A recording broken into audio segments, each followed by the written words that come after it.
Hi guys and welcome back to the channel Smart Student Education UPSC। दोस्तों, आज है तारीख 27 जून 2025 और दिन है शुक्रवार। आज हम डिस्कस करने जा रहे हैं विजन आईएएस की मई महीने की मैगजीन का 10वां सेक्शन, जो कि है स्कीम्स इन न्यूज़, यानी कि सुर्खियों में रही योजनाएं। इसमें हमारा सबसे पहला टॉपिक जो दे रखा है वो है अटल पेंशन योजना। तो सबसे पहले हमें देखना है कि ये योजना क्या है और ये योजना सुर्खियों में क्यों रही है। इस योजना का उद्देश्य क्या है, इसकी विशेषताएं क्या है। तो ये योजना सुर्खियों में क्यों रही, क्योंकि 2025 मई में इस योजना की शुरुआत के 10 वर्ष पूरे हो चुके हैं। ये योजना 2015 को 1 जून 2015 को शुरू की गई थी और 2025 में आज इसके 10 वर्ष पूरे हो गए हैं।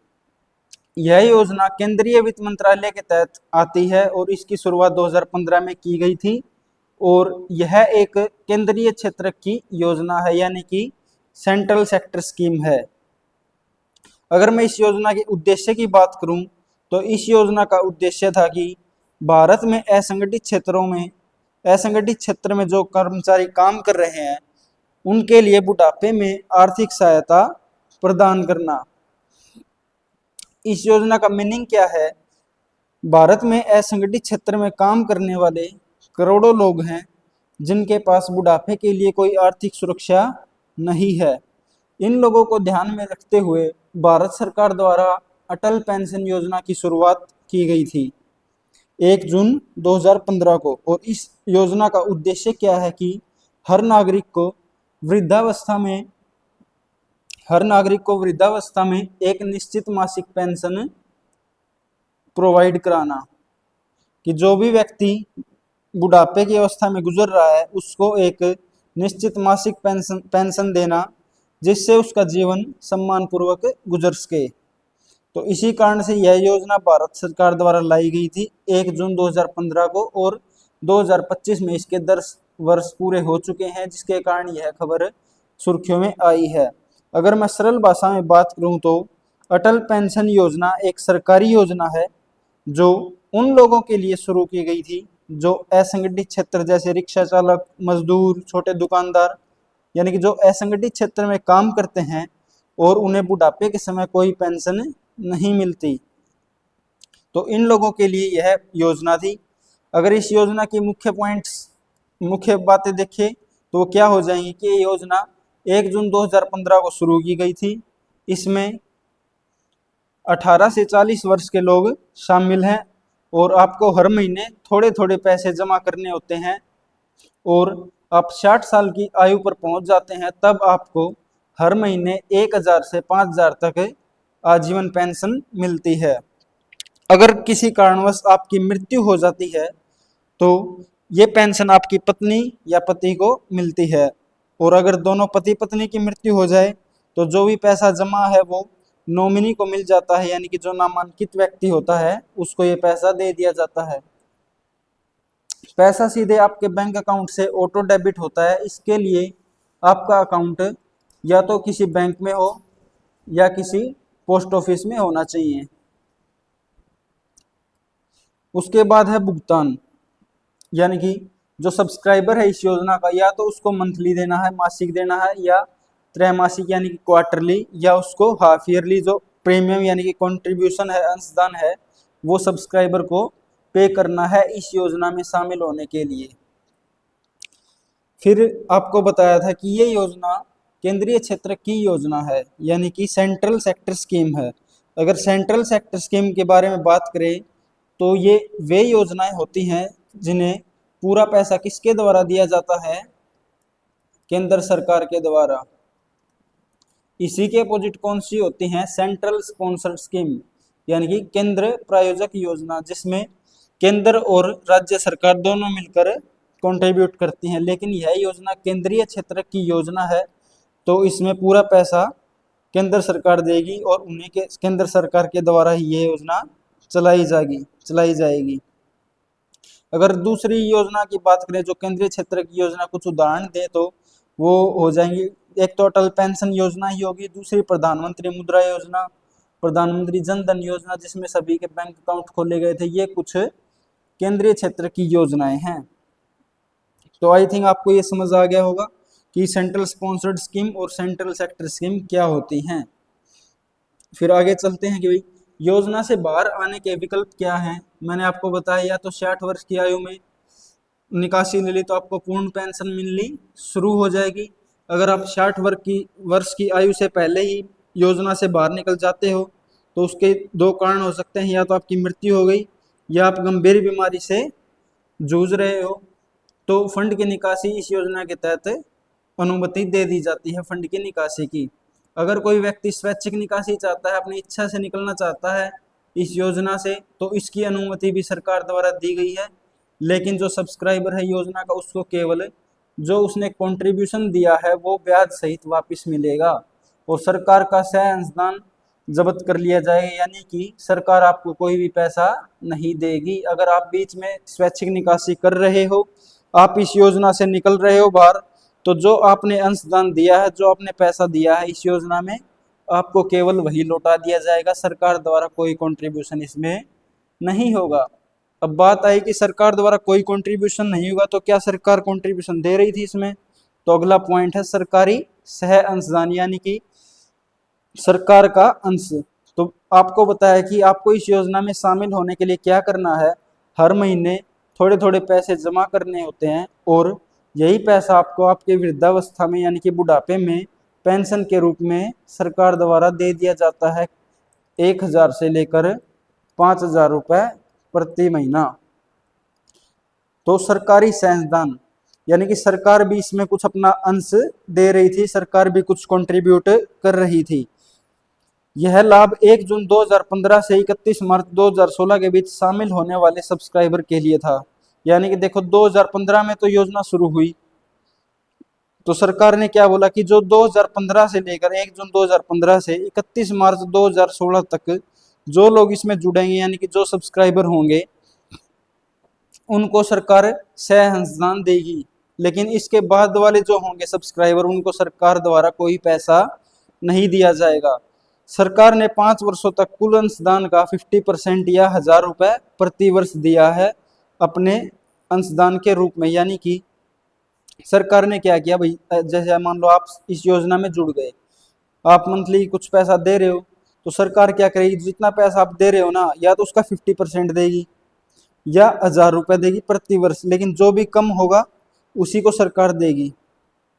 ठीक है, तो ये सरकार ने प्रोविजन किया था कि भाई हाँ, हम भी 5 वर्षों तक कुछ अंशदान देंगे। यह केवल उन सब्सक्राइबर्स पर लागू था जो किसी वैधानिक सामाजिक सुरक्षा योजना का लाभ नहीं उठा रहे हैं, यानी जो किसी और योजना से नहीं जुड़े हुए हैं और योजना में शामिल होने के समय आयकर दाता भी नहीं। यानी कि सरकार अपना अंशदान उन्हीं को देगी जो टैक्स पेयर नहीं है और जो किसी अन्य सरकारी योजना का लाभ नहीं उठा रहे हैं।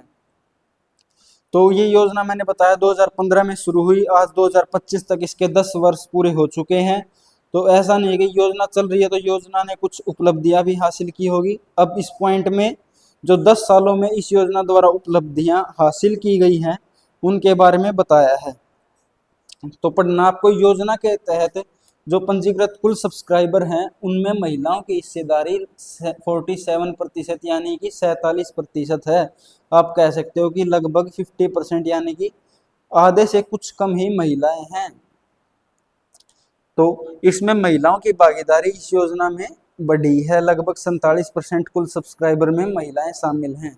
यानी कि वो अपने वृद्धावस्था के लिए कुछ पैसा जमा कर रही हैं ताकि सरकार उनके बुढ़ापे के समय ये पैसा उनको पेंशन के रूप में दे दे ताकि उनका जीवन सम्मानपूर्वक या व्यतीत हो सके। और अप्रैल 2025 तक लगभग 8 करोड़ व्यक्तियों ने इस योजना में भाग लिया है। यानी कि 2015 से अप्रैल 2025 तक लगभग 8 करोड़ व्यक्तियों ने इस योजना का लाभ लिया है। 8 करोड़ व्यक्ति लगभग इस योजना में शामिल हुए हैं। देखो ये पॉइंट दे रखा है 7.66 करोड़। आपको बिल्कुल एग्जैक्ट याद नहीं रखना है, लगभग याद रख सकते हो। लगभग कितना है ये, 8 करोड़। तो लगभग 8 करोड़ सब्सक्राइबर इस योजना में शामिल हुए हैं। तो आई थिंक आपको ये समझ आ गया होगा कि अटल पेंशन योजना क्या है। अटल पेंशन दोबारा रिवाइज करा देते हैं। अटल पेंशन योजना एक सरकारी योजना है जो उन लोगों के लिए शुरू की गई थी जो असंगठित क्षेत्र में काम करते हैं और उन्हें रिटायरमेंट यानी कि बुढ़ापे के समय कोई पेंशन नहीं मिलती। यह योजना भारत सरकार द्वारा 2015 1 जून 2015 को शुरू की गई थी। केंद्रीय वित्त मंत्रालय यानी कि मिनिस्ट्री ऑफ फाइनेंस के तहत ये योजना आती है। कार्यान्वयन जो एजेंसी है इसमें एक तो राष्ट्रीय पेंशन प्रणाली के अंतर्गत PFRDA यानी कि pension fund regulatory and development authority, pension विधि विनियामक और विकास प्राधिकरण के तहत यह योजना आती है। सेंट्रल सेक्टर स्कीम है यानी कि पूरा पैसा इसमें केंद्र सरकार द्वारा निवेश किया जाएगा। पात्रता क्या है इस योजना के लिए? अटल पेंशन योजना उन सभी बैंक खाता धारकों के लिए है जिनका खाता बैंक में है और जो 18 से 40 उम्र के हैं और जो टैक्स भी नहीं देते हैं किसी भी प्रकार का। तो पात्रता क्या क्या हो गई? एक तो आपका खाता बैंक में होना चाहिए, आपकी उम्र 18 से 40 हो और आप टैक्स भी न देते हो। अगर किसी परिवार में 5 सदस्य हैं जो इस योजना के पात्र हैं तो सभी 5 के 5 सदस्य इस योजना में शामिल हो सकते हैं। ऐसा कोई रूल नहीं है कि भाई परिवार में कुछ स्पेसिफिक ये वो लगा दी, बाइंडिंग लगा दी कि इतने ही लोग शामिल होंगे। जितने भी लोग हैं जो इस योजना के पात्र हैं वो इसमें शामिल हो सकते हैं। उद्देश्य मैंने आपको बताया, देखो इस साइड में उद्देश्य दे रखे हैं कि रिटायरमेंट के समय स्वैच्छिक बचत को प्रोत्साहित करना और लोगों को पेंशन देना बुढ़ापे के समय में, बुढ़ापे में वित्तीय सुरक्षा प्रदान करना इस योजना का उद्देश्य था। तो आई थिंक आपको ये योजना समझ आ गई होगी। एक बार आपको मैगजीन की रीडिंग ले लेनी है ताकि आपको अच्छे से ये समझ आ जाए। उद्देश्य सभी के लिए, विशेष रूप से गरीबों, वंचितों और असंगठित क्षेत्र के श्रमिकों के लिए सार्वभौमिक सामाजिक सुरक्षा प्रणाली सुनिश्चित करना। मैंने आपको बताया कि वही है जो असंगठित क्षेत्र में लगभग जैसे ज़्यादातर गरीब होते हैं, वंचित वर्ग के लोग होते हैं जो काम करते हैं, उनके बुढ़ापे के लिए या उनकी वृद्धावस्था के लिए सामाजिक सुरक्षा प्रदान करना, वित्तीय सुरक्षा प्रदान करना इस योजना का उद्देश्य था। अब हम चलते हैं अगली सुर्खी पे, अगली योजना पे जो कि है हमारी प्रधानमंत्री जीवन ज्योति बीमा योजना। दोस्तों अगर आपने इस चैनल को सब्सक्राइब नहीं किया है तो मैं आपसे रिक्वेस्ट करता हूं कि चैनल को सब्सक्राइब कर लें और अगर वीडियोस आपको अच्छी लगती हैं, लेक्चर अच्छे लग रहे हैं तो लाइक करें लेक्चर को और एक कमेंट बॉक्स में अच्छा सा कमेंट करें कि हमें क्या चीज़ बेटर करनी चाहिए जिससे कि लेक्चर की क्वालिटी और अच्छी हो सके। तो इसी के साथ बढ़ते हैं हमारे टॉपिक के ऊपर जो कि है प्रधानमंत्री जीवन ज्योति बीमा योजना। सबसे पहले यही बात कर लेते हैं कि यह योजना सुर्खियों में क्यों रही। तो सुर्खियों में रहने का कारण था प्रधानमंत्री जीवन ज्योति बीमा योजना की शुरुआत के 10 साल पूरे हो गए हैं। जैसे अटल पेंशन योजना के 10 साल पूरे हुए थे इस प्रकार ही इस योजना के 10 साल भी पूरे हो गए हैं और यह योजना भी केंद्रीय वित्त मंत्रालय यानी कि मिनिस्ट्री ऑफ फाइनेंस के तहत आती है और यह भी केंद्रीय क्षेत्र की योजना है यानी कि इसमें पूरा पैसा सेंट्रल गवर्नमेंट द्वारा लगाया जाएगा। प्रकृति इस योजना की क्या है? जीवन बीमा योजना है यानी कि 55 वर्ष की आयु तक जीवन बीमा प्रोवाइड कराती है ये लोगों को, इसलिए इसका नाम भी क्या है? जीवन ज्योति बीमा योजना। सबसे पहले इस योजना का उद्देश्य पढ़ लेते हैं। प्रधानमंत्री जीवन ज्योति बीमा योजना जो कि भारत सरकार द्वारा शुरू की गई थी, यह एक जीवन बीमा योजना है। यह एक जीवन बीमा, एक मिनट कट हो गया, ये जो जीवन ज्योति बीमा योजना है यह एक जीवन बीमा योजना है। यह योजना 2015 में शुरू की गई थी और इसका उद्देश्य आम लोगों को, जो आम जनता है उसको कम प्रीमियम में जीवन बीमा सुरक्षा देना है, खासकर गरीब लोगों को, मध्यम वर्ग के लोगों को। इसका मुख्य उद्देश्य अगर हम बात करें इस योजना का तो इस योजना का मुख्य उद्देश्य क्या है? आम नागरिकों को सस्ती दर पर जीवन बीमा उपलब्ध कराना और जो गरीब परिवार है अगर उनकी किसी व्यक्ति की आकस्मिक मृत्यु हो जाती है तो उस परिवार को आर्थिक सहायता प्रदान करना। तो ये इस योजना के मुख्य उद्देश्य हैं। ये आप एक मैगजीन में पढ़ेंगे एक बार। 1 वर्ष की अवधि वाली टर्म लाइफ इंश्योरेंस योजना है ये, जो किसी भी कारण मृत्यु होने पर जीवन बीमा कवरेज प्रदान करती है।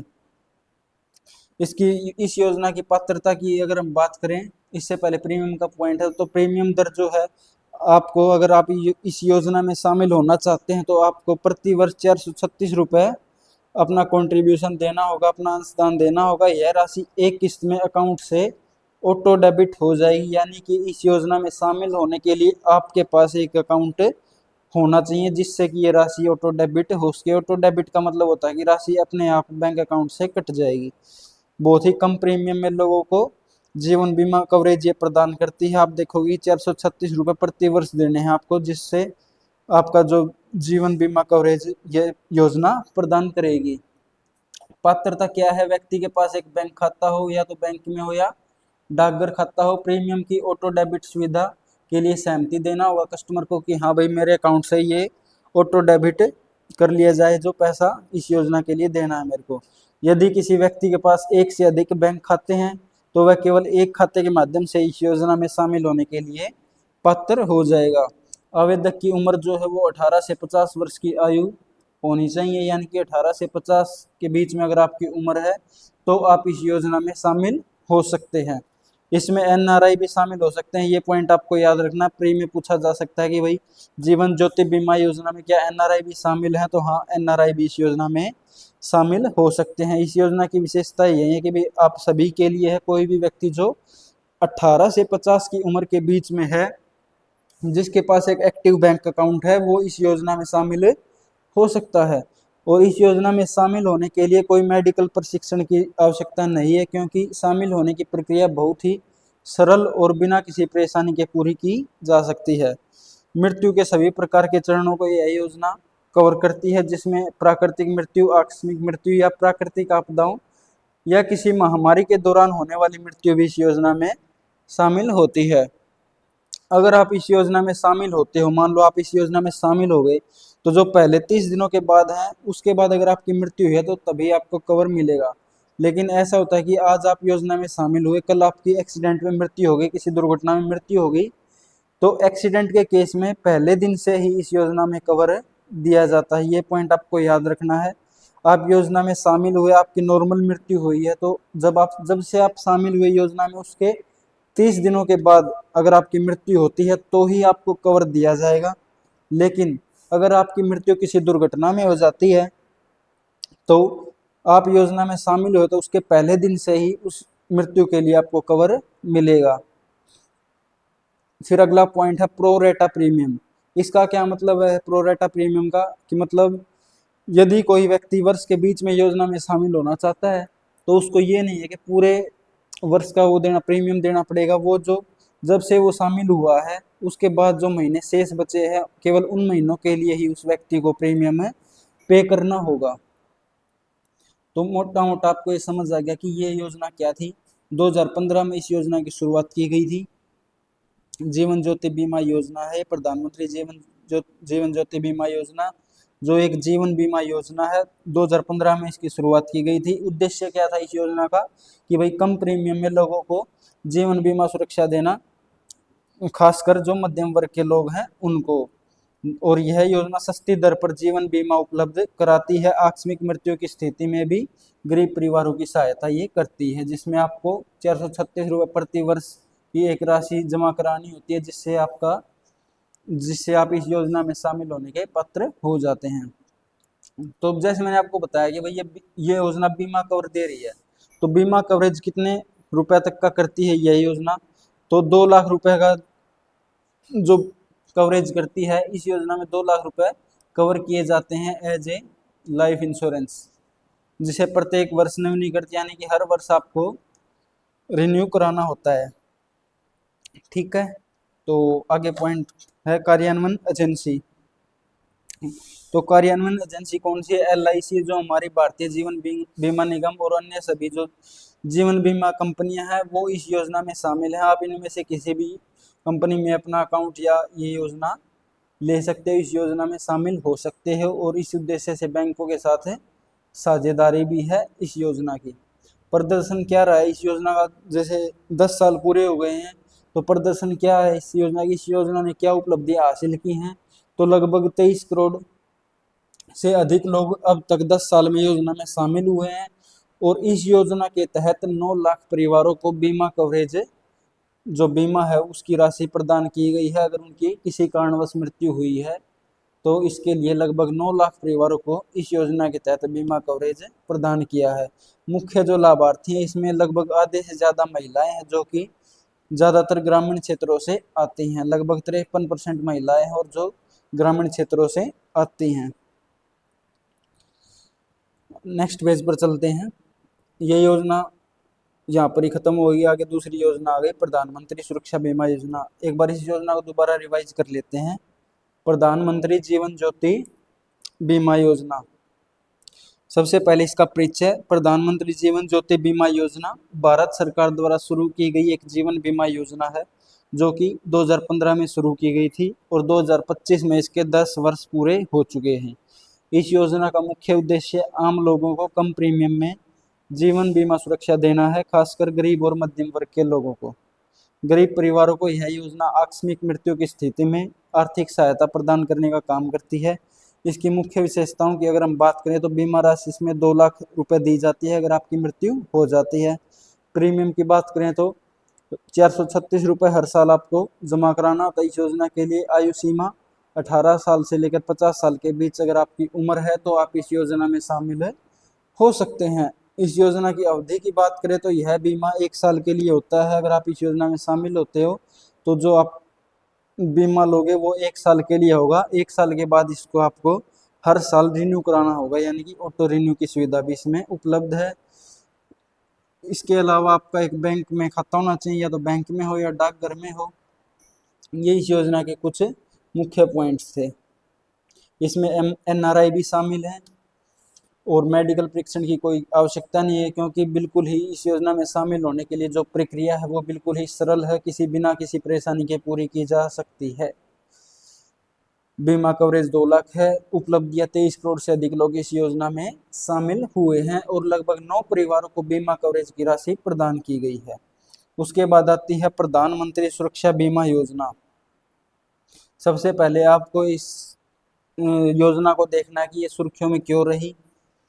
तो सेम उसी जैसे पिछली 2 योजनाएं थी उनकी तरह इस प्रधानमंत्री सुरक्षा बीमा योजना के भी 10 वर्ष पूरे हो गए हैं और यह योजना भी वित्त मंत्रालय के तहत आती है, यानी कि जो मिनिस्ट्री ऑफ फाइनेंस है हमारी, उसके तहत यह योजना आती है। केंद्रीय क्षेत्र की योजना है, सेंट्रल सेक्टर स्कीम है, यानी कि पूरा खर्चा जो है इस योजना का सेंट्रल गवर्नमेंट द्वारा दिया जाएगा। पात्रता के लिए 18 से 70 वर्ष की आयु और NRI भी इसमें शामिल हो सकते हैं। उद्देश्य, सबसे पहले हम इस उद्देश्य को जानने से पहले इस योजना का मीनिंग पढ़ते हैं कि भाई यह योजना है क्या। तो प्रधानमंत्री सुरक्षा बीमा योजना एक दुर्घटना बीमा योजना है, यानी कि इसका मतलब है कि अगर किसी व्यक्ति की दुर्घटना से मृत्यु हो जाए या वह शारीरिक रूप से अपंग हो जाए तो उसे या उसके परिवार को जो बीमा है उसका पैसा मिल जाता है। और यह योजना कब शुरू की गई थी? यह योजना 1 जून 2015 को शुरू की गई थी और 10 वर्ष पूरे हो चुके हैं इस योजना को 2025 में। उद्देश्य सिंपल सा इस योजना का कि भाई आम जनता को बहुत ही कम पैसे में दुर्घटना बीमा योजना देना है। इसमें लिखा भी गया आपकी मैगजीन में कि यह एक दुर्घटना बीमा योजना है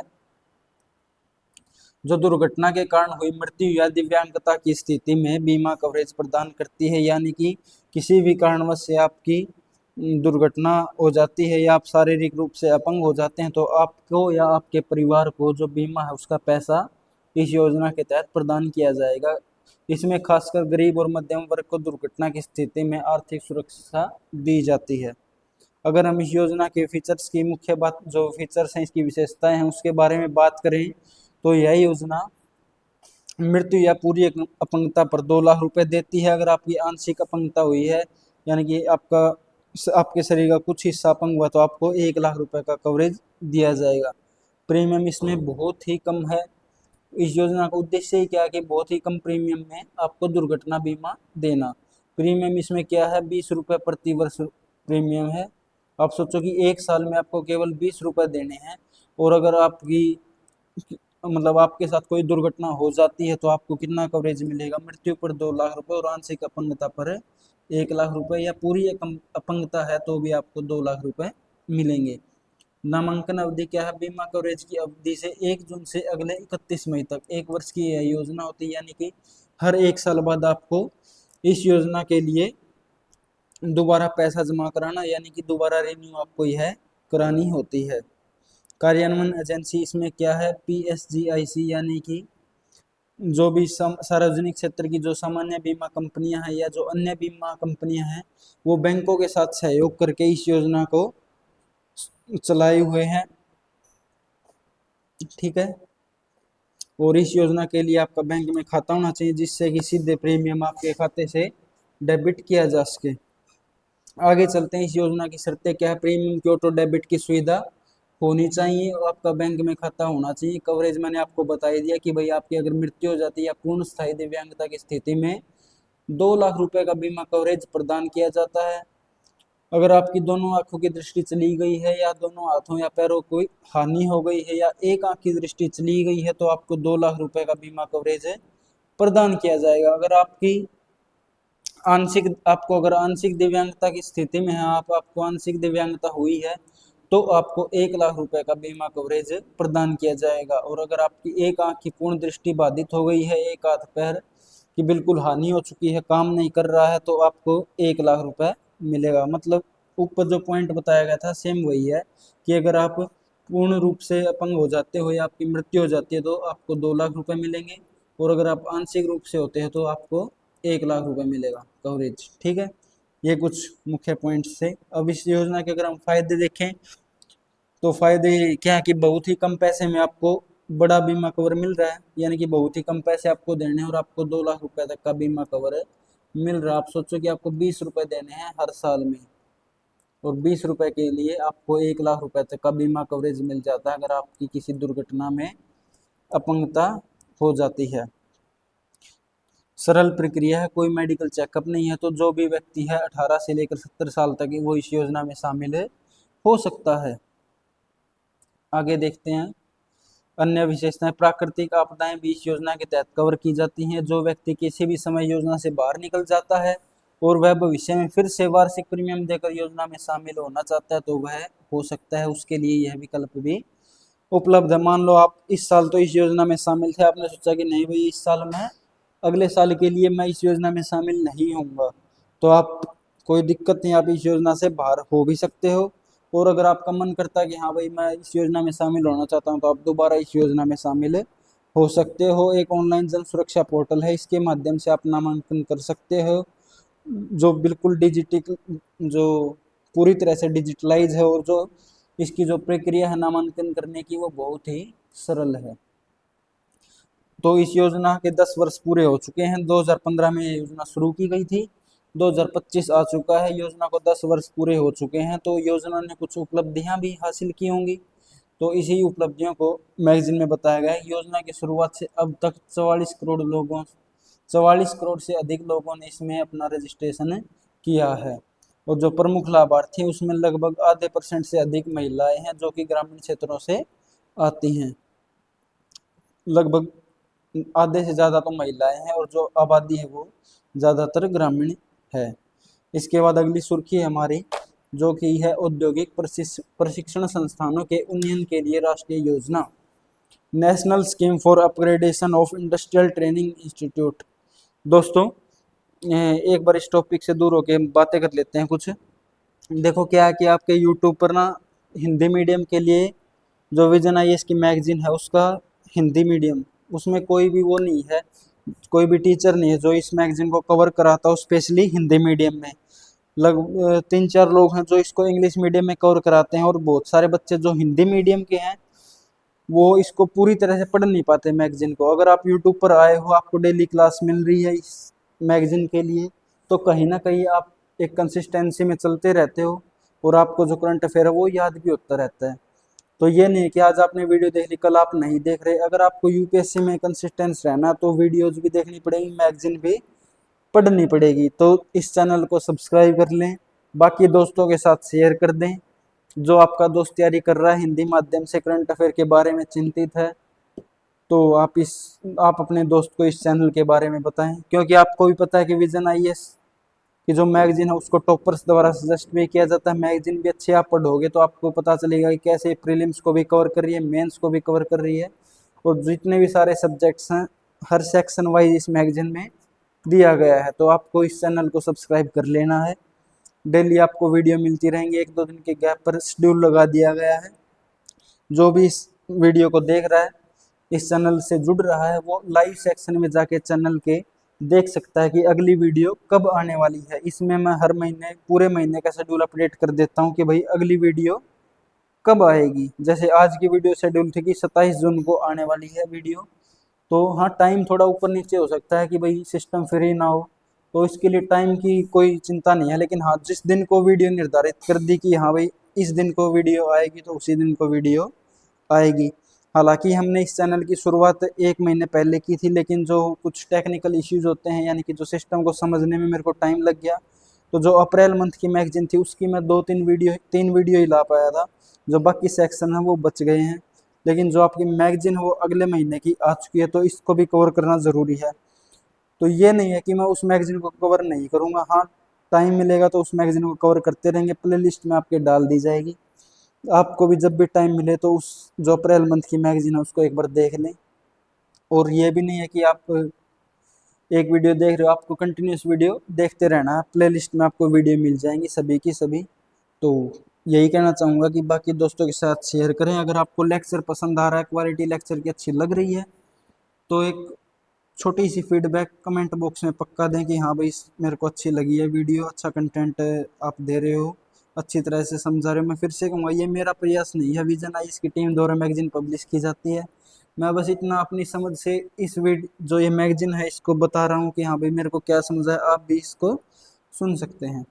तो इसी के साथ देरी ना करते हुए हम अपने इस पर बढ़ते हैं टॉपिक पर, जो अगला है national scheme for upgradation of ITIs। तो ये खबर सुर्खियों में क्यों रही थी, सबसे पहले यही देखेंगे कि भाई अगर आपकी मैगजीन में पब्लिश हुई है तो क्यों ये सुर्खियों में रही है। तो सबसे पहले क्या है कि हाल ही में जो कैबिनेट है उसने ITI के उन्नयन और कौशल विकास हेतु जो 5 राष्ट्रीय उत्कृष्टता केंद्रों की स्थापना के लिए योजना को मंजूरी दी है। यानी कि यह योजना अभी इसी वर्ष शुरू की गई है 2025 में ही, और यह केंद्र प्रायोजित योजना है। देखो जो आपने पीछे भी पेन कहाँ गया, सॉरी,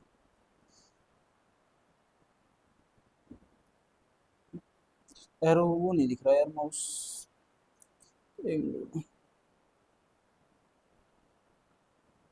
ये आ गया। हाँ हाँ, तो क्या था, ये खबर सुर्खियों में क्यों रही थी, क्योंकि जो कैबिनेट है उसने ITI के उन्नयन यानी कि कौशल विकास के लिए जो 5 राष्ट्रीय उत्कृष्टता केंद्र यानी कि national sorry 5 national centre of excellence के लिए इस योजना को मंजूरी दी है कि भाई 5 नेशनल सेंटर ऑफ एक्सीलेंस की स्थापना की जाएगी। यानी कि 5 राष्ट्रीय उत्कृष्टता केंद्रों की स्थापना की जाएगी। यह योजना 2025 में शुरुआत हुई है, शुरुआत की गई इस योजना की, और यह योजना केंद्र प्रायोजित योजना है। अब देखो आपने पीछे देखा था, जो पीछे वाली थी सभी योजनाएं वो क्या थी, सेंट्रल सेक्टर स्कीम थी, यानी कि केंद्र क्षेत्र की योजना थी, जबकि यह योजना केंद्र प्रायोजित योजना है। तो केंद्र सबसे पहले इसी को जान लेते हैं कि केंद्र प्रायोजित योजनाएं होती क्या है। तो केंद्र प्रायोजित योजनाएं ऐसी योजनाएं हैं जो केंद्र सरकार द्वारा तो शुरू की जाती हैं, यानी कि सेंट्रल गवर्नमेंट है इनको शुरू करती है, लेकिन जो राज्य सरकार है उसकी मदद से ये योजनाएं लागू की जाती हैं। स्टार्ट तो कौन करेगी, सेंट्रल गवर्नमेंट, लेकिन जो स्टेट गवर्नमेंट है वो क्या करेगी, इस योजना को लागू करेगी। ठीक है, ये आपको याद रखना है। 2 योजनाएं हैं, सेंट्रल स्पॉन्सर्ड स्कीम केंद्र प्रायोजित योजना, और सेंट्रल सेक्टर स्कीम्स। केंद्र प्रायोजित योजना यानी कि सेंट्रल गवर्नमेंट तो स्टार्ट करेगी, और जो स्टेट गवर्नमेंट है वो इसको मतलब स्टेट गवर्नमेंट की मदद से लागू करेगी। इन योजनाओं के तहत जो धन का हिस्सा है वो केंद्र सरकार देती है, और कुछ हिस्सा राज्य सरकार भी देती है। सरल शब्दों में अगर मैं कहूँ तो जब केंद्र सरकार कोई योजना बनाए लेकिन उसे राज्य सरकार के सहयोग से जमीनी स्तर पर लागू किया जाए तो उसे ही हम क्या कहते हैं, केंद्र प्रायोजित योजना। अगर हम इसमें फंड शेयरिंग की बात करें तो सामान्य जो सभी स्टेट में क्या होता है कि भाई 60% तो कौन देगा, केंद्र देगा, और 40% कौन देगा, स्टेट देगा, यानी कि 60-40 का रेशियो रहता है कि जो भी फंड देगा, जो भी फंड देना होता है उसमें 60% कौन देती है, सेंट्रल गवर्नमेंट देती है, और 40% कौन देती है, स्टेट गवर्नमेंट देती है। लेकिन जो हमारे हिमालयी और पूर्वोत्तर राज्य हैं उनमें ये रेशियो चेंज हो जाता है, और वहाँ पर क्या होता है 90 और 10 का रेशियो होता है, यानी कि 90% कौन देगी, सेंट्रल गवर्नमेंट, और 10% कौन देगी किसी योजना के लिए, स्टेट गवर्नमेंट। तो ये आपको रेशियो याद रखना है कि भी नॉर्मल राज्यों में, जो भी हमारे सामान्य राज्य हैं उनमें 60-40 का रहता है, लेकिन जो हमारे हिमालय या पूर्वोत्तर के जो राज्य हैं वहाँ पर 90 और 10 का ये रेशियो रहता है। और इसी के साथ तीसरा, अगर यूटीज की हम बात करें तो यूटीज में क्या होता है कि 100% केंद्र सरकार देती है। ये तो सिंपल बात है कि यूटीज होगी तो 100% कौन देगी, केंद्र सरकार देगी। अब ITI के उन्नयन के लिए योजना शुरू की गई है 2025 में केंद्र सरकार द्वारा, इसलिए ये योजना सुर्खियों में रही थी। तो इस योजना का अगर हम उद्देश्य की बात करें, उद्देश्य क्या है, तो इस योजना का मुख्य उद्देश्य क्या है, भारत यानी कि देश में 1000 सरकारी ITI संस्थानों को नई तकनीक, बेहतर सुविधाएं और उद्योग की जरूरतों के अनुसार तैयार करना, यानी कि छात्रों को अच्छी ट्रेनिंग देना ताकि उनको अच्छी नौकरी मिल जाए। यह इस योजना का उद्देश्य है। देखो आपको मैगजीन में दिया भी गया होगा। ये उद्देश्य क्या है, व्यावसायिक प्रशिक्षण को भारत की औद्योगिक और आर्थिक समृद्धि का केंद्रीय स्तंभ बनाना, विशेष रूप से इलेक्ट्रॉनिक्स, ऑटोमोबाइल, नवीकरणीय और उभरते क्षेत्रों में कुशल कार्यबल की बढ़ती मांग को पूरा करना। देखो आपको समझ नहीं आएगा, बिल्कुल सिंपल भाषा में समझाने की कोशिश करते हैं। क्या है, भारत सरकार द्वारा यह योजना शुरू की गई। इस योजना में क्या है, जो हमारी ITI है, 1000 सरकारी ITI को, जो हमारी ITIs हैं भारत में, उनमें से 1000 सरकारी ITIs को, ITI संस्थानों को सरकार क्या देगी, नई तकनीक देगी, बेहतर सुविधा देगी, उद्योग की जरूरतों के अनुसार उनमें प्रशिक्षण कार्यक्रम चलाएगी, ताकि जो उसमें छात्र पढ़ रहे हैं, शिक्षा ग्रहण कर रहे हैं, वो जो उद्योग की मांग है उसके अनुरूप शिक्षा ग्रहण कर सके। इस योजना में कुल खर्च कितना आने वाला है, कुल खर्च 60,000 करोड़ रुपए खर्च आने वाला है इस योजना में, जो कि केंद्र सरकार उसमें से 30,000 करोड़ रुपए देगी और राज्य सरकार उसमें से 20,000 करोड़ रुपए देगी, और जो बाकी बचे 10,000 करोड़ रुपए कौन देगा, इंडस्ट्री देगी, जो हमारा उद्योग जगत है उसके द्वारा 10,000 करोड़ रुपए खर्च किए जाएंगे। प्रकार मैंने बताई दिया आपको। केंद्र प्रायोजित योजना है, मंत्रालय कौन सा है, कौशल विकास एवं उद्यमशीलता मंत्रालय, यानी कि मिनिस्ट्री ऑफ स्किल डेवलपमेंट एवं ministry of skill development and entrepreneurship, इसके द्वारा यह योजना शुरू की गई है। उद्देश्य सिंपल है, व्यावसायिक प्रशिक्षण देना, यानी कि स्टूडेंट को अच्छी ट्रेनिंग देना, और जो आर्थिक इकोनॉमिक ग्रोथ है उसको केंद्रीय स्तंभ बनाना भारत की औद्योगिक इंडस्ट्री का, विशेष रूप से इलेक्ट्रॉनिक्स के क्षेत्र में। दूसरा है कुशल कार्यबल की बढ़ती मांग को पूरा करना। देखो ये पॉइंट क्यों दिया गया, जैसे इस योजना का उद्देश्य क्या था, जो कि हमारी ITI संस्थान है उनमें बेहतर तकनीक देना, बेहतर शिक्षा देना, बेहतर सुविधाएं या जो भी इंफ्रास्ट्रक्चर डेवलप करना। तो अगर हम बेहतर तकनीक दे रहे हैं, बेहतर सुविधा प्रदान कर रहे हैं, बेहतर शिक्षा प्रदान कर रहे हैं, तो जो कार्यबल वहां से निकल कर आएगा वो क्या होगा, कुशल होगा, स्किलफुल होगा। तो आज के ज़माने में कुशल कार्यबल की बढ़ती मांग बढ़ रही है, तो इसी वजह से अगर हम ये योजना शुरू कर देते हैं तो इस बढ़ती मांग को हम पूरा कर पाएंगे। ITI के जो प्रशिक्षक हैं उनके ज्ञान और कौशल में वृद्धि करना इस योजना का मुख्य उद्देश्य है। जो पाठ्यक्रम है उसमें विकास व क्षमता निर्माण को मजबूत करना भी इस योजना का उद्देश्य है। प्रशिक्षकों के ज्ञान और कौशल में वृद्धि किस प्रकार की जाएगी, ट्रेनिंग देकर। तो इस योजना में हम ट्रेनर्स होते हैं उनको भी ट्रेनिंग देंगे, जिससे कि उनके कौशल में या ज्ञान में वृद्धि होगी, जिससे वे बच्चों को और अच्छी शिक्षा प्रदान कर पाएंगे। वित्त पोषण मैंने बता ही दिया, 60,000 करोड़ रुपए का खर्चा है 5 सालों में। 30,000 central government, 30,000 crore central government देगी, 20,000 करोड़ रुपए राज्य सरकार देगी, और 10,000 करोड़ रुपए वो हमारा उद्योग जगत के द्वारा दिए जाएंगे। एशियाई विकास बैंक और विश्व बैंक द्वारा समान रूप से केंद्रीय हिस्से के 50% की सीमा तक का सह वित्त पोषण किया जाएगा, यानी कि जो केंद्र का हिस्सा है उसके 50% की सीमा तक जो हमारा एशियाई विकास बैंक है, एशिया डेवलपमेंट बैंक और वर्ल्ड बैंक है, इसमें इस योजना में पैसा लगाएंगे, यानी कि वित्त पोषित करेंगे इस योजना को। ठीक है, इस योजना के बारे में एक बार दोबारा पढ़ लेते हैं, अगर आपको समझ नहीं आया तो भी आ जाएगा। क्या क्या किया जाएगा इस योजना में, एक बार ब्रीफ में देखते हैं। सबसे पहले तो 1000 ITI संस्थान को उन्नत किया जाएगा, उन्नत बनाया जाएगा। जैसे उनमें आधुनिक मशीनें दे दी जाएंगी, स्मार्ट क्लासरूम हो गया, डिजिटल ट्रेनिंग दी जाएगी। दूसरा, 5 नेशनल ट्रेनिंग सेंटर बनाए जाएंगे, देखो जो ऊपर दे रखा था। 5 राष्ट्रीय उत्कृष्टता केंद्रों की स्थापना की जाएगी जो देश भर में ITI शिक्षकों को ट्रेनिंग देंगे। उसके अलावा 50,000 ट्रेनर्स को प्रशिक्षित किया जाएगा ताकि वे बच्चों को अच्छी शिक्षा दे सकें। और 20 लाख युवाओं को स्किल्स दी जाएंगी आने वाली अगले 5 सालों में, जो कि इस योजना का उद्देश्य है 5 सालों तक। आगे बढ़ते हैं। इस योजना, मान लो गवर्नमेंट ने योजना चला तो दी, अब इस योजना के क्या फायदे होंगे। हम ITI संस्थान में जा रहे हैं, बच्चों को ट्रेनिंग, मतलब शिक्षकों को ट्रेनिंग दे रहे हैं, अच्छी सुविधा दे रहे हैं बच्चों को, तो छात्रों को जो अच्छी क्वालिटी की ट्रेनिंग है वो मिल पाएगी। उनको नई तकनीक सीखने को मिलेगी, जैसे इलेक्ट्रिक वाहन के बारे में, रोबोटिक्स के बारे में। अच्छी स्किल अगर वो ग्रहण करेंगे तो अच्छा रोजगार मिलेगा उनको, तो रोजगार के बेहतर अवसर भी मिलेंगे, हमें अवसर विकसित होंगे। ITI की पढ़ाई को ज़्यादा आकर्षक और सम्मानजनक बनाया जाएगा। जो भारत का युवा है वो, अगर वो अच्छी ट्रेनिंग गेन कर रहा है, अच्छी ट्रेनिंग उसको मिल रही है, तो वो युवा एक स्किल्ड इंडिया का युवा कहलाएगा, यानी कि भारत को वो स्किल्ड इंडिया बनाने का सपना पूरा करेगा। इस योजना की अवधि की अगर मैं बात करूं तो मैंने आपको बताया कि यह योजना 5 वर्ष के लिए है। और कब शुरू की गई है, इसी साल यानी कि 2025 में शुरू की गई है, 2030 तक 5 वर्ष के लिए ही है योजना है। तो ये पॉइंट आपको याद रखना है, ठीक है। फिर देखो ये एक पॉइंट आया था, 5 राष्ट्रीय उत्कृष्टता केंद्रों की स्थापना, 5 नेशनल सेंटर ऑफ एक्सीलेंस। तो ये आपको पता नहीं होगा कि नेशनल सेंटर ऑफ एक्सीलेंस होते क्या है, उत्कृष्टता केंद्र होते क्या हैं। तो ये वे, मतलब ये ऐसे प्रशिक्षण केंद्र होते हैं जिन्हें या तो सरकार द्वारा या किसी संस्था द्वारा बेहतर और मतलब बेहतर ट्रेनिंग और रिसर्च के लिए बनाया जाता है। इनको ऐसे समझते हैं कि भाई मान लो ITI का बेहतर वर्जन डेवलप कर दिया, यानी कि उसका हाई लेवल वर्जन कर दिया, जहाँ पर बिल्कुल ही अच्छी मशीनें हैं, अच्छी तकनीक है, अच्छे शिक्षक हैं, तो इन्हीं को हम क्या बोलते हैं, नेशनल सेंटर ऑफ एक्सीलेंस।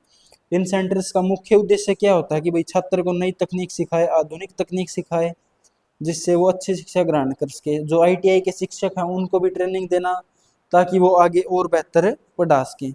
पूरे देश के जो ITI हैं, जितने भी देश में ITI हैं, उनके लिए एक मॉडल बनना, यानी कि एक नमूना बनना भी इसका उद्देश्य रहता है। आपकी मैगजीन में दिया भी गया कि भारत में जो 5 सेंटर ऑफ एक्सीलेंस कहाँ का स्थापित किए जा रहे हैं, वो देखो दिया तो था एक जगह मैगजीन में, कहाँ कहाँ पर ये विकसित किए जा रहे हैं। ये रहा, जो 5 सेंटर ऑफ एक्सीलेंस है वो कहाँ पर विकसित किए जा रहे हैं। एक तो भुवनेश्वर में, एक चेन्नई में, हैदराबाद, कानपुर और लुधियाना, ये 5 जगह हैं जहाँ पर ये नेशनल सेंटर ऑफ एक्सीलेंस बनाए जा रहे हैं।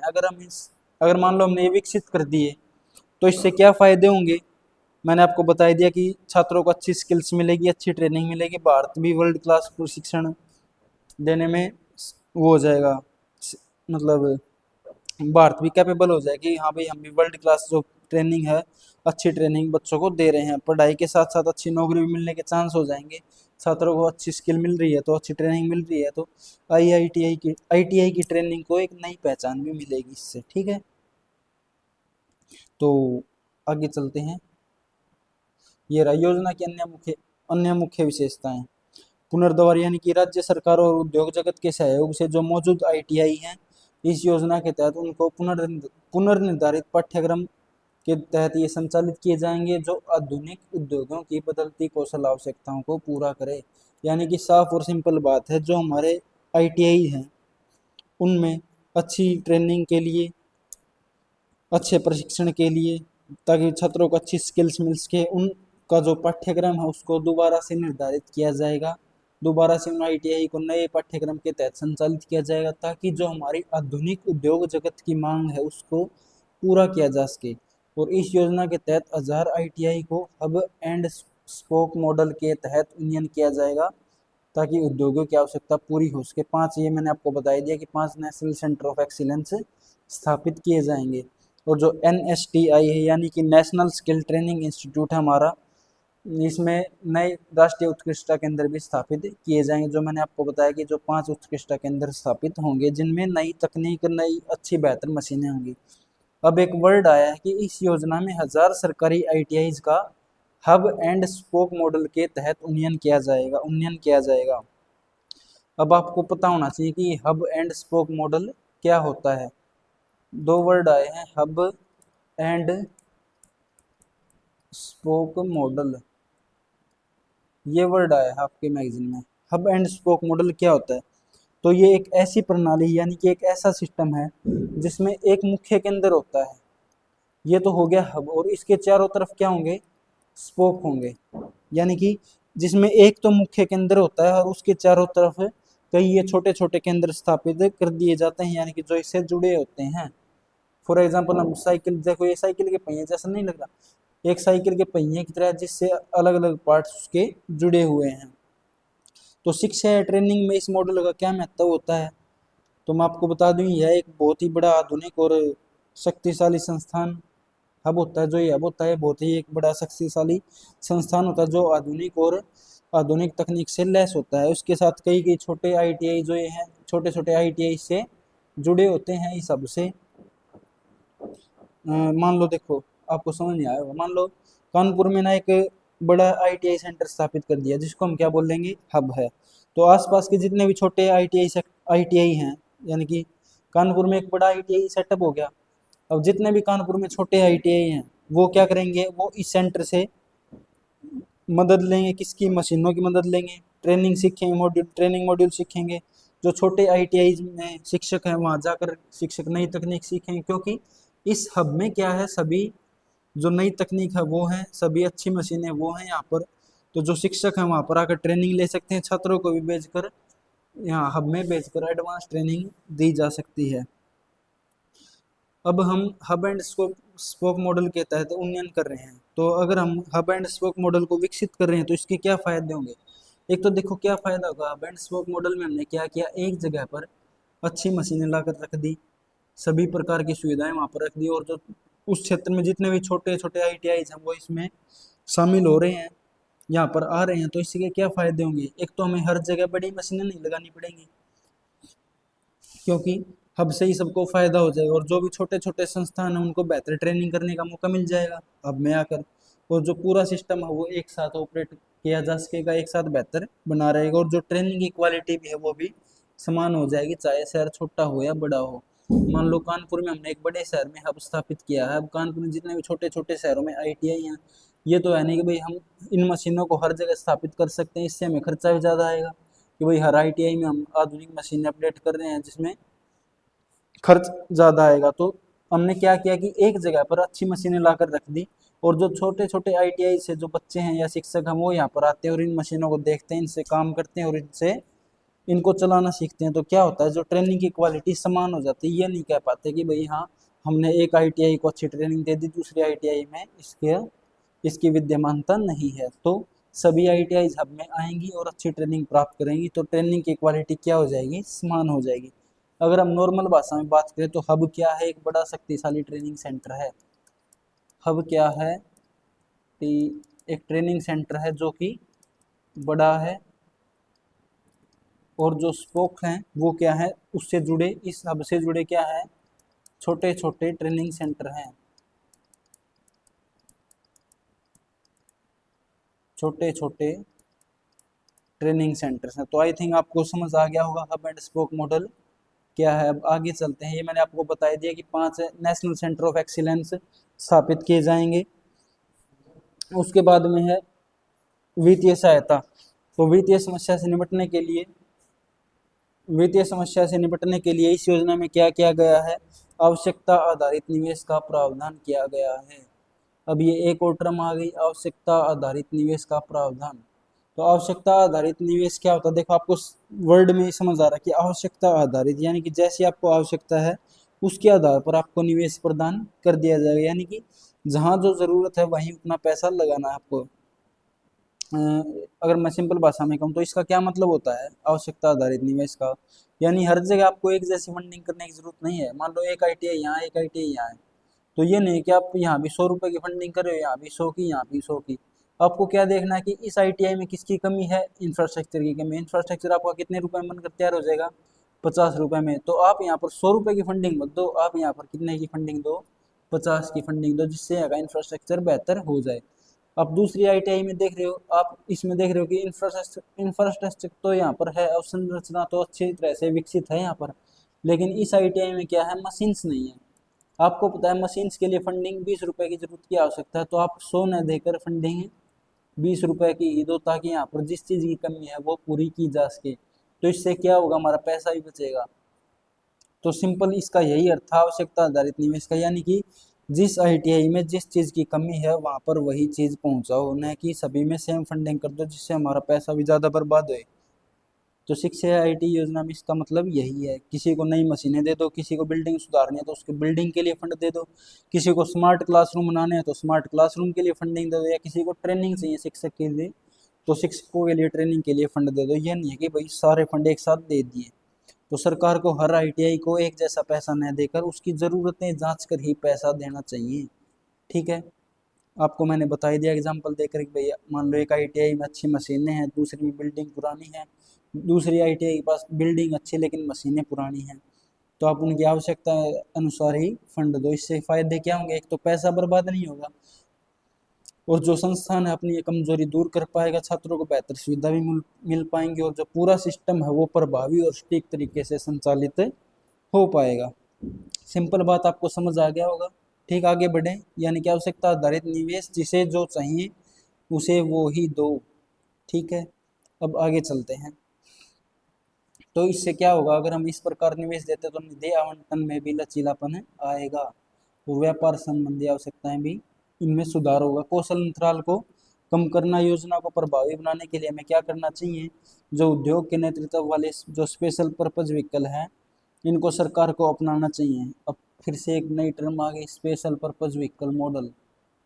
ऊपर वाला क्या था, हब एंड स्पोक मॉडल, उसमें हमने क्या किया था, एक हब विकसित कर दिया था, और जो छोटे छोटे आईटीआई थे वहां पर आकर इसमें काम कर रहे थे, इससे बच्चे सीख रहे थे। अब दूसरी टर्म आई है स्पेशल पर्पज व्हीकल मॉडल। तो इस मॉडल के बारे में हम पढ़ते हैं। देखो ये मॉडल क्या है, इस मॉडल में ना सरकार क्या करती है, एक टीम बनाती है। सरकार एक ऐसी टीम जो सरकार और कंपनियों के द्वारा मिलकर बनाई जाती है, जो किसी खास काम को पूरा करने के लिए ही टीम बनती है। जैसे आईटीआई को अपग्रेड करना। आई थिंक आपको नहीं समझ आया, देखो दोबारा समझाता हूँ। इसमें दो वर्ड यूज हुए हैं, एक तो sorry special purpose vehicle model. Special purpose vehicle model में क्या होती है, सरकार और कंपनियों की एक टीम होती है जो किसी खास काम को पूरा करने के लिए ही बनाई जाती है। जैसे फॉर एग्जांपल मान लो किसी आईटीआई को अपग्रेड करना, उसमें आधुनिक मशीनें लानी है, उसका इंफ्रास्ट्रक्चर बेहतर करना है, तो इसके लिए सरकार और कंपनी के द्वारा एक टीम बनाई जाएगी जो उस खास उद्देश्य को पूरा करते ही समाप्त हो जाएगी। तो कौशल अंतराल को कम करना इस योजना का उद्देश्य है, इस योजना की विशेषता है। योजना को प्रभावी बनाने के लिए उद्योग के नेतृत्व वाले स्पेशल पर्पज व्हीकल मॉडल को अपनाएगी सरकार, जो पहले के सरकारी दृष्टिकोण से में एक बड़ा बदलाव। यानी कि पहले हम सरकार सरकार कोई दे देते कि भाई सारा काम सरकार करे, लेकिन अब क्या करेगी, सरकार भी है और निजी कंपनियां भी हैं, दोनों इसमें शामिल हो रही हैं, ताकि जो घनिष्ठ है वह वो संभव हो सके। फिर अगला पॉइंट है संतुलन सुनिश्चित करना। संतुलन कैसे सुनिश्चित किया जाएगा, जो स्थानीय कार्यबल है, देखो स्थानीय कार्यबल है उसकी उपलब्धता और उद्योगों की मांग के बीच हमें संतुलन विकसित करना है। यानी कि जो हमारा कार्यबल है उसको इसी प्रकार से ट्रेनिंग दी जाए जो कि उद्योगों की मांग है, ताकि जो एमएसएमई हमारे जो छोटे उद्योग हैं वो सभी उद्योगों को काम करने के लिए श्रमिक मिल्स के ज़्यादा से ज़्यादा श्रमिकों को हमें ट्रेनिंग देनी चाहिए, प्रशिक्षण देना चाहिए। फिर इस योजना की अगली विशेषता क्या है, जो प्रशिक्षकों के प्रशिक्षण पर विशेष ध्यान देता है, यानी जो ट्रेनर्स है उनको भी ट्रेनिंग दी जाएगी इस योजना के तहत। जो एनएसटीआई यानी कि नेशनल स्किल ट्रेनिंग इंस्टीट्यूट है, इसमें अवसंरचना का उन्नयन करके यानी कि इंफ्रास्ट्रक्चर डेवलप करके सेवा पूर्व और सेवाकालीन प्रशिक्षण प्रदान करके पूरे देश में व्यावसायिक शिक्षा की गुणवत्ता और एकरूपता में सुधार किया जाएगा। ये लाइन आपको समझ नहीं आएगी, इसका सिंपल मतलब यही है कि भाई जो ट्रेनर्स हैं ना हमें उनको भी ट्रेनिंग देनी है, ताकि वो अच्छा प्रशिक्षण प्रदान कर सकें जो कि व्यावसायिक शिक्षा के अनुरूप हो, ताकि शिक्षा की क्वालिटी में सुधार किया जा सके। फिर अगला है विकसित भारत विजन।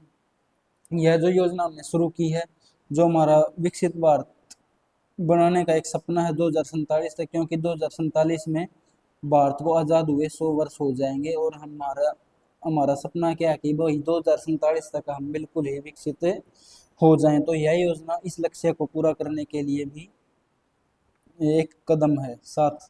ठीक है, तो समावेशी विकास और वैश्विक प्रतिस्पर्धा लक्ष्यों को पूरा करने के लिए यह योजना विकसित भारत के साथ संरेखित है।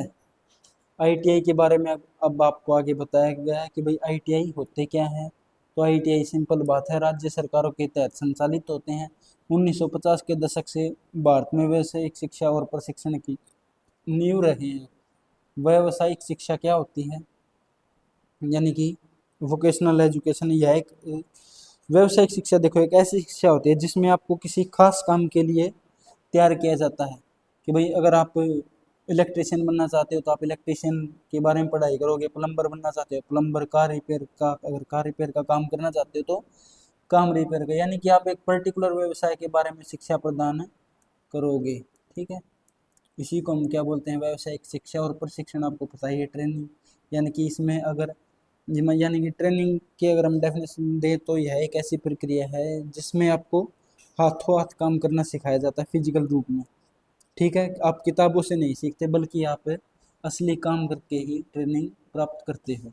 उत्कृष्टता केंद्रों के बारे में मैंने आपको बता ही दिया है, ये एक ऐसे निकाय होते हैं जहाँ पर अच्छी तकनीकें होती हैं, अच्छी रिसर्च होती है, अच्छे प्रशिक्षक होते हैं, उनको भी ट्रेनिंग दी जाती है और कौशल प्रशिक्षण प्रदान किया जाता है। ये मैंने आपको ऊपर भी बता दिया था। तो यही योजना थी जो आपकी सुर्खियों में रही थी। एक बार दोबारा इसको पढ़ लेते हैं, अगर आपको समझ आया हो तो चैनल को लाइक करें। 56 मिनट की वीडियो आपकी हो चुकी है, चलो एक बार दोबारा रिवाइज कर लेते हैं। क्विक रिव्यू करते हैं इसका सॉरी योजना का। सरकार ने 2025 में यानी कि इसी साल इस योजना की शुरुआत की थी। योजना का क्या नाम है, national scheme for upgradation of ITIs. जो हमारे आईटीआईज होते हैं इनको अपग्रेड करने के लिए इस योजना को शुरू किया गया था हमारे कैबिनेट के द्वारा। केंद्र प्रायोजित योजना है, यानी कि सेंट्रल और स्टेट गवर्नमेंट के द्वारा, दोनों के द्वारा इसकी फंडिंग की जाएगी। किस प्रकार की जाएगी, 60 और 40 के रेशियो में की जाएगी। जो मंत्रालय है, ये योजना किस मंत्रालय के तहत आती है, कौशल विकास एवं उद्यमशीलता मंत्रालय के तहत ये योजना आती है। मुख्य उद्देश्य इस योजना का यही है कि भाई जो हमारे 1000 आईटीआई संस्थान है उनको नई तकनीक, बेहतर सुविधाएं और इंफ्रास्ट्रक्चर तैयार करके देना, ताकि छात्रों को अच्छी ट्रेनिंग मिल सके, उनको अच्छे रोजगार के अवसर मिल सके और जो शिक्षक है वो भी अच्छी ट्रेनिंग प्राप्त कर सके, ताकि शिक्षा की गुणवत्ता यानी कि क्वालिटी में सुधार लाया जा सके। इस योजना के तहत 1000 आईटीआई को उन्नयन किया जाएगा, अच्छा डेवलप किया जाएगा। 5 नेशनल सेंटर ऑफ एक्सीलेंस यानी कि राष्ट्रीय उत्कृष्टता केंद्रों की स्थापना की जाएगी। 50,000 ट्रेनर्स को प्रशिक्षित किया जाएगा, ट्रेनिंग मिलेगी। और 20 लाख से अधिक युवा इस योजना का लाभ उठाकर अच्छी स्किल्स प्राप्त कर पाएंगे।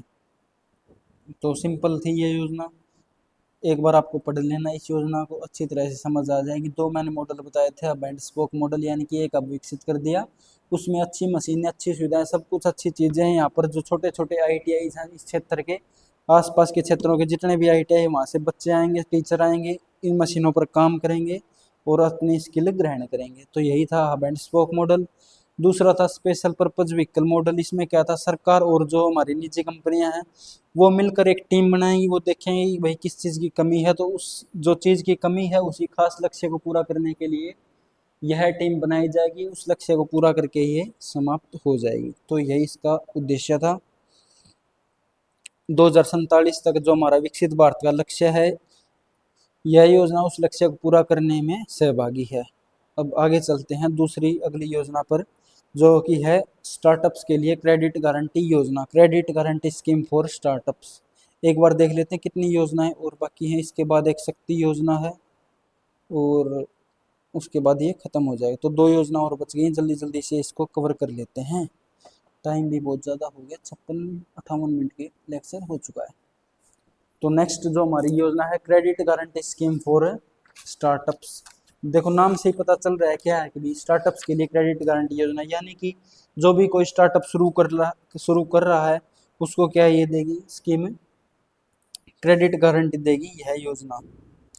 तो इस योजना का अगर मैं सिंपल साफ सीधा सा मतलब अगर मैं बताऊं तो यह योजना भारत सरकार ने जो नई कंपनियां यानी कि स्टार्टअप्स हैं उनकी मदद के लिए शुरू की है।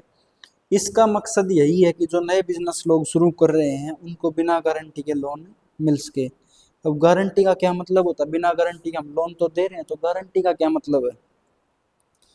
मान लो कोई स्टार्टअप बैंक से लोन लेने जाता है, किसी ने भाई नया नया बिजनेस शुरू किया, वो बैंक से लोन लेने गया, तो बैंक उसको लोन दे देगा? बैंक उसको लोन नहीं देगा, या तो उससे कोई गारंटी यानी कि कुछ चीज जमानत के रूप में मांगेगा, या तो कोई जमीन हो सकती है या मकान हो सकता है, यानी कि बैंक उस स्टार्टअप को लोन नहीं नहीं देगा। लेकिन इस स्टार्टअप के पास कुछ ऐसा है नहीं जो ये गिरवी रख सके, तो इसलिए बैंक लोन देने से मना कर देता है। इस योजना में यही होता है कि भाई सरकार ने गारंटी देती है कि भाई अगर स्टार्टअप लोन नहीं चुका पाता है तो उसका कुछ हिस्सा सरकार बैंक को वापस दे देगी, और इस सरकार के ब्याज पर ही बैंक स्टार्टअप्स को आसानी से लोन दे देते हैं। तो सिंपल बात, इस योजना का मुख्य उद्देश्य क्या है कि जो स्टार्टअप्स नए नए शुरू हो रहे हैं उनको बिना गारंटी के लोन, उनको क्रेडिट गारंटी योजना मतलब क्रेडिट गारंटी देना। ठीक है, मंत्रालय कौन सा है इस योजना के तहत? यह योजना किसके तहत आती है? वाणिज्य और उद्योग मंत्रालय हमारा जो इस योजना को कवर करता है, यानी कि commerce and ministry of commerce and industry. उद्देश्य क्या है? पात्र स्टार्टअप्स को ऋणों के लिए क्रेडिट गारंटी प्रदान करना इस योजना का उद्देश्य है। यह योजना जो इसके मेंबर्स संस्था मेंबर इंस्टीट्यूशन है उनको एक तय सीमा तक गारंटी प्रदान करती है और बिना किसी जमानत के ऋण सुविधा भी उपलब्ध कराती है। सुर्खियों में ये क्यों रही थी? क्योंकि जो हमारा उद्योग और आंतरिक व्यापार संवर्धन विभाग यानी कि department for promotion of industry and international trade DPIIT ने स्टार्टअप्स के लिए पूंजी जुटाने को बढ़ाने के लिए इस योजना के विस्तार की बात कही है कि भाई इस योजना का विस्तार करें ताकि अधिक पूंजी स्टार्टअप्स के लिए जुटाई जा सके। आगे चलते हैं, ऋणों के लिए गारंटी क्रेडिट गारंटी की प्रक्रिया। देखो एक बार आप मैगजीन में मत देखो, मैं आपको ऊपर ऊपर से बता देता हूँ कि क्या है। इस योजना के तहत हमें कितना लोन मिल सकता है? 10 करोड़ का लोन सरकार हमें दे सकती है, यानी कि स्टार्टअप्स को 10 करोड़ के लोन पर सरकार की गारंटी मिल सकती है। योजना के फायदे क्या होंगे? बिना जमानत के एक तो हमें लोन मिल पाएगा स्टार्टअप्स को। स्टार्टअप्स को अगर अच्छी तरह बिना जमानत के लोन मिल रहा है, आसानी से लोन मिल रहा है, तो वो स्टार्टअप शुरू हो सकेंगे। और यह योजना नए उद्यमियों को प्रोत्साहन भी प्रदान करती है। इससे आत्मनिर्भर भारत मिशन को बढ़ावा मिलेगा, क्योंकि ज़्यादा से ज़्यादा स्टार्टअप शुरू होंगे, अपने देश में ही मैन्युफैक्चरिंग प्रक्रिया होगी, तो आत्मनिर्भर भारत को बढ़ावा मिलेगा। इस योजना की शुरुआत कब की गई थी? 2022 में इस योजना की शुरुआत की गई थी, यानी कि लगभग 3 वर्ष हो चुके हैं इस योजना को शुरू हुए हुए। आसान भाषा में अगर हम बात करें, इस योजना के तहत जो लोन मिल रहा है वह पहले किसी और गारंटी योजना के तहत नहीं आना चाहिए। ठीक है, तो पढ़ते हैं आपकी मैगजीन में। स्टार्टअप पात्रता क्या है? DPIIT से आपको मान्यता प्राप्त होनी चाहिए। स्टार्टअप्स को डिफॉल्ट की स्थिति में आप नहीं होने चाहिए, यानी कि आपके ऊपर कोई NPA नहीं हो। और MI यानी कि मेंबर इंस्टीट्यूशन ही इसका जो मेंबर इंस्टीट्यूशन का जो सर्टिफिकेट है, अगर आपके पास ये प्रमाण पत्र है तो आप इसके लिए पात्र हैं।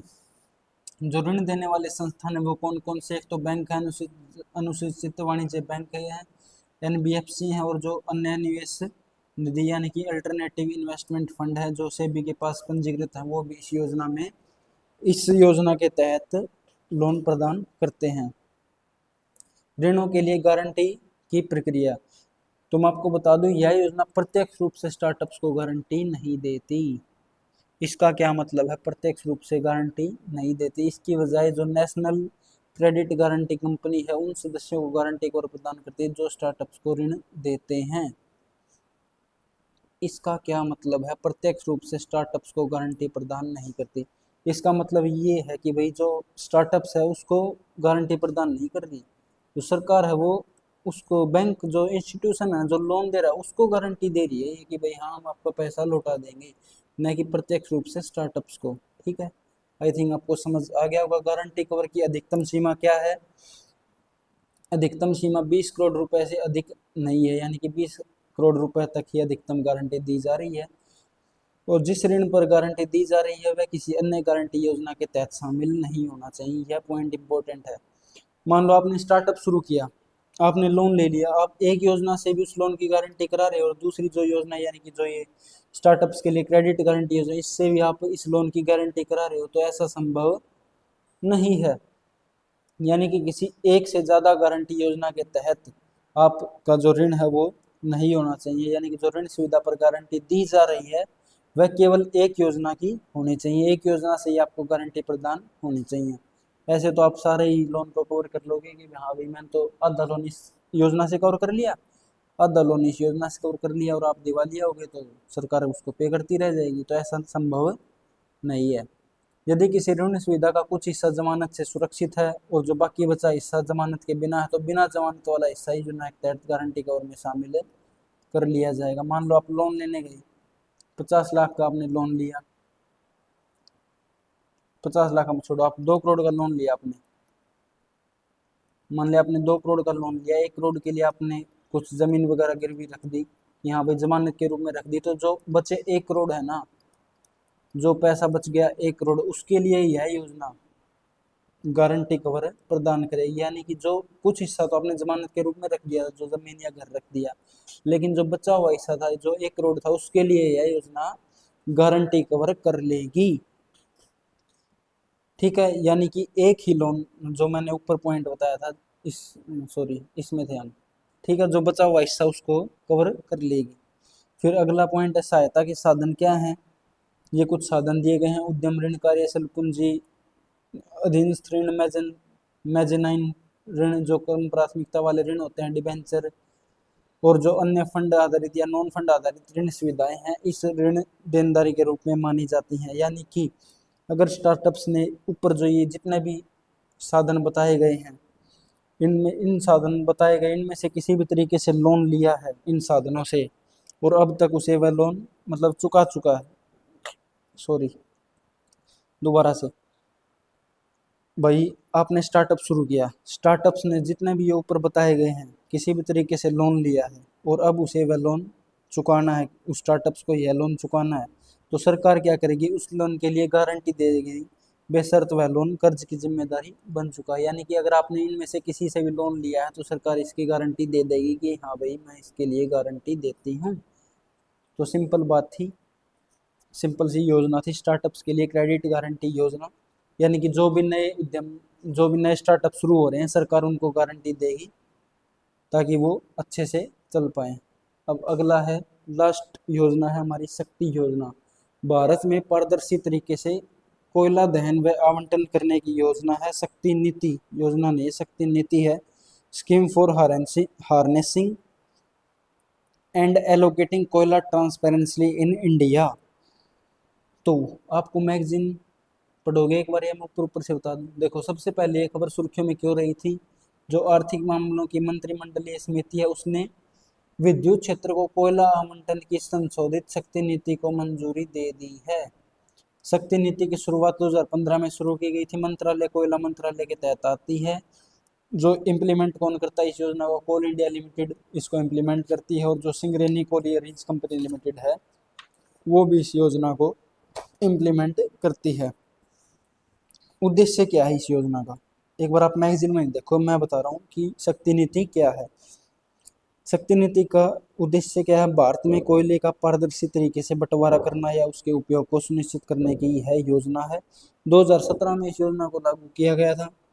इस योजना का मुख्य उद्देश्य क्या है, कोयले का पारदर्शी और न्यायपूर्ण रूप से आवंटन करना, यानी कि बांटना, बिजली कंपनियों को समय पर कोयला उपलब्ध कराना ताकि बिजली उत्पादकता में कोई रुकावट या बाधा उत्पन्न न हो, कोयले की कमी और बर्बादी को रोकना इस योजना का मुख्य उद्देश्य, इस नीति का मुख्य उद्देश्य है। ठीक है, एक बार उद्देश्य पढ़ सकते हो आप, एक निष्पक्ष एवं पारदर्शी कोयला आवंटन, यानी कि जो हम कोयला वितरित कर रहे हैं, आवंटन कर रहे हैं, उसका जो आवंटन का तंत्र है वो बिल्कुल पारदर्शी हो, और जितने भी हमारे विद्युत संयंत्र हैं उनको कोयले की उपलब्धता निरंतर सुनिश्चित की जा सके ताकि उत्पादन लागत में कमी भी आ जाए, और जो लिंकेज कोयला है उनके लाभों को अंतिम उपभोक्ताओं तक पहुंचाना। देखो ये पॉइंट आपको समझना है, लिंकेज कोयले के लाभों को अंतिम उपभोक्ताओं तक पहुंचाना। शक्ति नीति सरकार ने बना दी। शक्ति नीति का क्या मतलब था, जो हमारा कोयला है उसको पारदर्शी तरीके से बंटवारा करना है किन के बीच में, जो हमारी जो विद्युत संयंत्र हैं, जो बिजली बना रही हैं कंपनियां, उनके बीच में। ठीक है, अब इसका लाभ सीधा उपभोक्ता तक कैसे पहुंचेगा। शक्ति नीति के तहत बिजली बनाने वाली कंपनियों को सरकार से सस्ता कोयला मिला। ठीक है, सरकार ने इन कंपनियों को सस्ता कोयला दिया कुछ तय दामों पर, इसी को हमने क्या किया, लिंकेज कोल कहा। अब कंपनी क्या करेंगी, सरकार ने कंपनियों को दे दिया सस्ता कोयला। अब कंपनियों को यह सुनिश्चित करना पड़ेगा कि भाई जो वो बिजली दे रही है वो भी उसी हिसाब से कम कीमत पर बिजली दे। देखो गवर्नमेंट ने क्या किया, कंपनी को कोयला दिया किस पर, सस्ती कीमत पर। अब कंपनी क्या करेगी, जो आम लोग हैं, आम ह्यूमन बींग्स हैं, उनको सस्ती रेट पर बिजली देगी, यानी कि जो लाभ है वो स्थानांतरित हो रहा है, लाभ है वो जो अंतिम उपभोक्ता है, जो कंज्यूमर है, उस तक यह पहुंच रहा है। ठीक है। अब सरकार इन कंपनियों को कोयला दे रही है, तो जो कंपनी है वो क्या बाहर से आयात करेंगी कोयले का, तो नहीं करेंगी। जो आयातित कोयले पर है उस पर भी निर्भरता कम हो जाएगी, और घरेलू जो कोयला उद्योग है उसको बढ़ावा मिलेगा। इस योजना का मुख्य उद्देश्य है। तो मैं आपको एक बार दोबारा बता देता हूँ, शक्ति नीति, ये थोड़ी कंफ्यूजिंग है। सरकार ने जो बिजली बनाने वाली कंपनी है, जो पावर प्लांट्स हैं, उनको कोयला देने की एक योजना बनाई। किसके माध्यम से कोयला देंगे, नीलामी के माध्यम से कोयला देंगे। ठीक है, यही शक्ति योजना थी। अब मैगजीन में देखते हैं, इस नीति के तहत जो कोयले की आपूर्ति है, कोयला कंपनियों को या विद्युत संयंत्रों को एक सॉरी ऊपर देखो, ताप विद्युत संयंत्र जो कंपनियां थी उनको पहले जो कोयला प्रदान किया जाता था वो नई कोयला वितरण नीति यानी कि एनसीडीपी के तहत दिया जाता था, न्यू कोल डिस्ट्रीब्यूशन पॉलिसी के तहत, जो 2007 में बनाई गई थी। इसके तहत कोयला वितरित किया जाता था पहले। ठीक है, लेकिन अब सरकार ने क्या किया, शक्ति नीति बना दी। शक्ति नीति के तहत क्या हुआ, जो सरकार है वो इनको दे रही है कंपनियों को विद्युत क्षेत्र के लिए कोयला लिंकेज के प्रावधानों को शक्ति नीति 2017 के तहत बदल दिया गया। यानी कि जो जो 2007 में हमारी नीति थी, नई कोयला वितरण नीति, उसको शक्ति नीति जो 2017 के साथ है बदल दिया गया। ठीक है, ये आपको समझ आ गया होगा। आगे चलते हैं। शक्ति नीति 2017 का उद्देश्य क्या है, जो पूर्ववर्ती लेटर ऑफ एश्योरेंस है उसको एफएसए व्यवस्था को समाप्त करना। देखो क्या था, जो पहले कंपनियां इस नीति के तहत कोयला ले रही थी उनके बीच में क्या था, एक एग्रीमेंट था, फ्यूल सप्लाई एग्रीमेंट। ठीक है, फ्यूल सप्लाई एग्रीमेंट था कि हाँ भाई हम इतने साल तक आपसे कोयला आयात करेंगे। लेकिन जो शक्ति नीति आई उसने इस एग्रीमेंट को समाप्त कर दिया। शक्ति नीति ने क्या किया, जो कोयला आवंटन तंत्र है उसको हटाकर बिल्कुल पारदर्शी बना दिया, और एक नीलामी के तहत सरकार इन कंपनियों को कोयला देगी। कोयला लिंकेज के आवंटन में बदलाव कर दिया गया। ठीक है, आगे बढ़ते हैं। जिन कंपनियों के पास जो ये पावर परचेज एग्रीमेंट था, फ्यूल सप्लाई एग्रीमेंट था, इसको इस शक्ति नीति ने खत्म कर दिया। ठीक है, और जो कोयले की कीमत है, मात्रा और सप्लाई को पूरा रिकॉर्ड जो है वो पारदर्शी तरीके से रखा गया। शक्ति नीति के फायदे क्या क्या हुए, बिजली उत्पादन में रुकावट कम हो गई, कोयले का बेहतर उपयोग होने लगा, बिजली की लागत घट गई जिससे जनता को सस्ती बिजली ही मिल सकी। और जो कोयले की पहले ब्लैक मार्केटिंग होती थी, आई थिंक आपको समझ नहीं आया होगा। देखो पहले क्या था, कोई भी कंपनी है वो कोयला बाहर से मंगाती थी। ठीक है, लेकिन अब सरकार ने क्या किया, शक्ति नीति लाई। सरकार बोली कि भाई हम देंगे आपको कोयला, आप उससे बिजली बनाओ, और कोयला जो देंगे वो एक नीलामी प्रक्रिया के तहत देंगे, और जो हम देंगे वो बिल्कुल पारदर्शी रखा जाएगा पूरी तरह से, यानी कुछ भी छुपाया नहीं जाएगा। अब सरकार कुछ भी छुपा नहीं रही है, कोयले को बिल्कुल पारदर्शी रूप से इसका आवंटन कर रही है। तो क्या हुआ, कोयले की जो ब्लैक मार्केटिंग है उस पर रोक लग जाएगी। अब कंपनियों की चिंताएं भी मिट गई। पहले कंपनियों को भाई ये चिंता रहती थी कब तक कोयला आयात किया जाएगा, कब तक इसकी पूर्ति की जाएगी, लेकिन अब कंपनी को पता है कि जो गवर्नमेंट है वो हमें क्या देगी, कोयला देगी। गवर्नमेंट कंपनी को कोयला देगी तो कंपनी को समय पर निश्चित कोयला मिलता रहता, तो कंपनी की समस्या भी ये समाधान कर दी गई। शक्ति नीति क्यों महत्वपूर्ण है, एक बार इसके बारे में पढ़ लेते हैं कि शक्ति नीति बिजली उत्पादन के लिए कोयला जरूरी है, क्योंकि भारत में जितने भी थर्मल पावर प्लांट्स हैं वो 60% से ज़्यादा बिजली कोयले की हेल्प से बनाते हैं। अगर कोयला समय पर नहीं मिलेगा तो बिजली बनाना रुक जाएगा। तो इसी वजह से जो हमारी शक्ति नीति है वो इम्पोर्टेंट हो जाती है। दूसरा पॉइंट है, बिजली कंपनियों को समय पर और तय मात्रा में कोयला मिलता रहेगा। शक्ति नीति के जरिए सरकार क्या है, जो नीलामी और सीधा समझौता करके बिजली कंपनियों को कोयला देती है। इससे बिजली कंपनियों को अस्थिरता की समस्या नहीं फेस करनी पड़ती। और इसके अलावा जो पहला कोयला बांटने में जो भ्रष्टाचार या पक्षपात होता था वो भी अब समाप्त हो जाएगा, क्योंकि सरकार सीधी नीलामी के जरिए साफ सुथरा आवंटन कर रही है। जब सरकार सस्ते दामों पर और तय दाम पर कोयला बेचेगी तो बिजली कंपनियों की जो लागत है वो भी कम हो जाएगी। अगर इनकी लागत कम होगी तो ये आम जनता को बिजली कम दामों पर देगी, जिससे कि आम जनता को सस्ती बिजली मिल पाएगी। और जो कोयले की जो ब्लैक मार्केटिंग थी, जो चोरी होती थी, कमी होती थी, वो भी उस पर भी रोक लग जाएगा, बर्बादी पर भी रोक लग जाएगा। और अगर देश में कोयले की सप्लाई ठीक से चली हुई है तो बिजली की कमी कभी नहीं होगी और देश जो है ऊर्जा आत्मनिर्भरता की तरफ चला जाएगा। अब जो ये नीति है ये संशोधित है, देखो ऊपर बताया था, यानी कि जो हमारे पहले एनसीडीपी थी उसको हमने चेंज कर दिया, यानी कि एक संशोधित शक्ति नीति है। इसकी मुख्य विशेषताएं क्या है? सबसे पहली विशेषता जो आपकी मैगजीन में दी गई है, सरलीकृत आवंटन ढांचा। आप एक बार इसको पढ़ें, इसका क्या मतलब है? सरलीकृत आवंटित सॉरी सरलीकृत आवंटन ढांचा, इसका क्या मतलब है? देखो भाई, पहले कोयला लेने के लिए ने 8 अलग अलग श्रेणियां थी। अब सरकार ने क्या किया, सीधा सिंपल करके दो सरल तंत्रों को स्थापित कर दिया। दो सरल तंत्र विंडो बांट दी कि भाई हाँ भाई, बिजली कंपनियां यहाँ से कोयला प्राप्त करेंगी। तो बिजली कंपनियों के लिए ये काम क्या हो गया, आसान हो गया, व्यापार करने में आसानी हो गई। एक तो विंडो वन बना दी, जिसमें क्या है, केंद्र और राज्य सरकार की थर्मल पावर जो कंपनियां हैं उनको पहले की तरह निर्धारित दाम पर कोयला मिलता रहेगा। विंडो वन में क्या हुआ, जो केंद्र और राज्य सरकार के स्वामित्व वाले जो पावर प्लांट्स हैं उन्हें जो पहले से कीमत निर्धारित थी उन पर कोयला मिलता रहेगा। लेकिन एक और थी विंडो टू। विंडो टू में क्या किया, जो सभी पावर कंपनियां हैं उनको छोड़कर जो सरकार के स्वामित्व वाले, जो सरकारी हो या प्राइवेट हो, चाहे वो घरेलू हो या विदेशी कोयला इस्तेमाल करे, अब कोयला उनको जो मिलेगा वो किससे मिलेगा, एक नीलामी प्रक्रिया के द्वारा दिया जाएगा। इसमें तो सरकार पहले जो कीमत निर्धारित थी उसके ऊपर दे रही है, लेकिन इसमें विंडो टू में सरकार नीलामी प्रक्रिया के तहत दे रही है और इसमें जो कंपनी है उसको एक अधिक प्रीमियम पे करना पड़ेगा, यानी कि एक्स्ट्रा राशि देनी पड़ेगी। ठीक है। अब अगला है अनिवार्य पीपीए को समाप्त करना। जो अनिवार्य पावर परचेज एग्रीमेंट था, अब इसकी अनिवार्यता को समाप्त कर दिया गया। जो पहले कंपनियां थी, पहले कंपनियों को कोयला लेने के लिए यह दिखाना होता था कि भाई उन्होंने किससे बिजली बेचने का अनुबंध किया है, कि भाई अगर आप ये कोयला खरीद रहे हो तो इससे आप बिजली बनाओगे, तो आप ये बिजली किसको बेचोगे, ये पहले कंपनियों को दिखाना होता था। लेकिन अब विंडो टू में यह शर्त हटा दी कि भाई जो कंपनियां हैं आप बिजली जहाँ चाहे वहाँ ये बिजली को बेच सकते हैं। तो ये जो था अनिवार्य पीपीए था, इसको भी समाप्त कर दिया गया।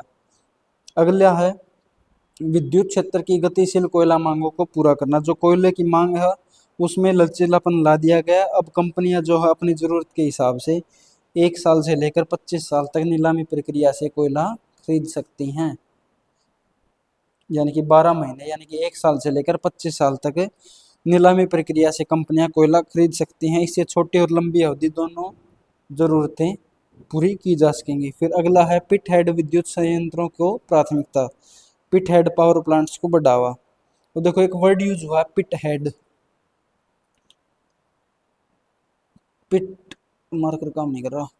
पिट हेड पावर प्लांट्स क्या होते हैं? पिट हेड पावर प्लांट्स वो पावर प्लांट्स होते हैं जो कोयला खदान के पास लगाए जाते हैं, जो कोयला खदान के पास बनाए जाते हैं। इससे कोयला लाने में खर्च कम होता है। अगर कोई पावर प्लांट दूर है तो वहाँ रेल के जरिए कोयला पहुँचाया जाएगा तो उसमें खर्च बढ़ेगा। लेकिन अगर आप जो पावर प्लांट है उसको कोयला खदान के पास ही विकसित कर रहे हो तो कोयला खदान तक कोयला लाने में खर्च कम, मतलब प्लांट तक कोयला लाने में खर्च कम होगा। सरकार अब ऐसे पावर प्रोजेक्ट्स को बढ़ावा दे रही है जो कोयला खदान के नज़दीक स्थापित हो रहे हैं। यह नीति मुख्य रूप से पिट हेड स्थानों यानी कोयला स्रोतों को नज़दीक ग्रीनफील्ड स्थापित करने को बढ़ावा दे, यानी कि सिंपल बात है, जो पावर प्लांट्स हैं उनको कोयला खदान के पास ही सरकार विकसित करना चाह रही है, ताकि जो ट्रांसपोर्टेशन कॉस्ट होती थी, जो बिजली बनाने में कोयला यूज होता है उसको ट्रांसपोर्ट करना पड़ता था, वो कम से कम हो सके। अगला पॉइंट है राज्यों के लिए पावर एग्रीगेशन, यानी कि राज्यों के लिए ग्रुप में बिजली खरीद की सुविधा।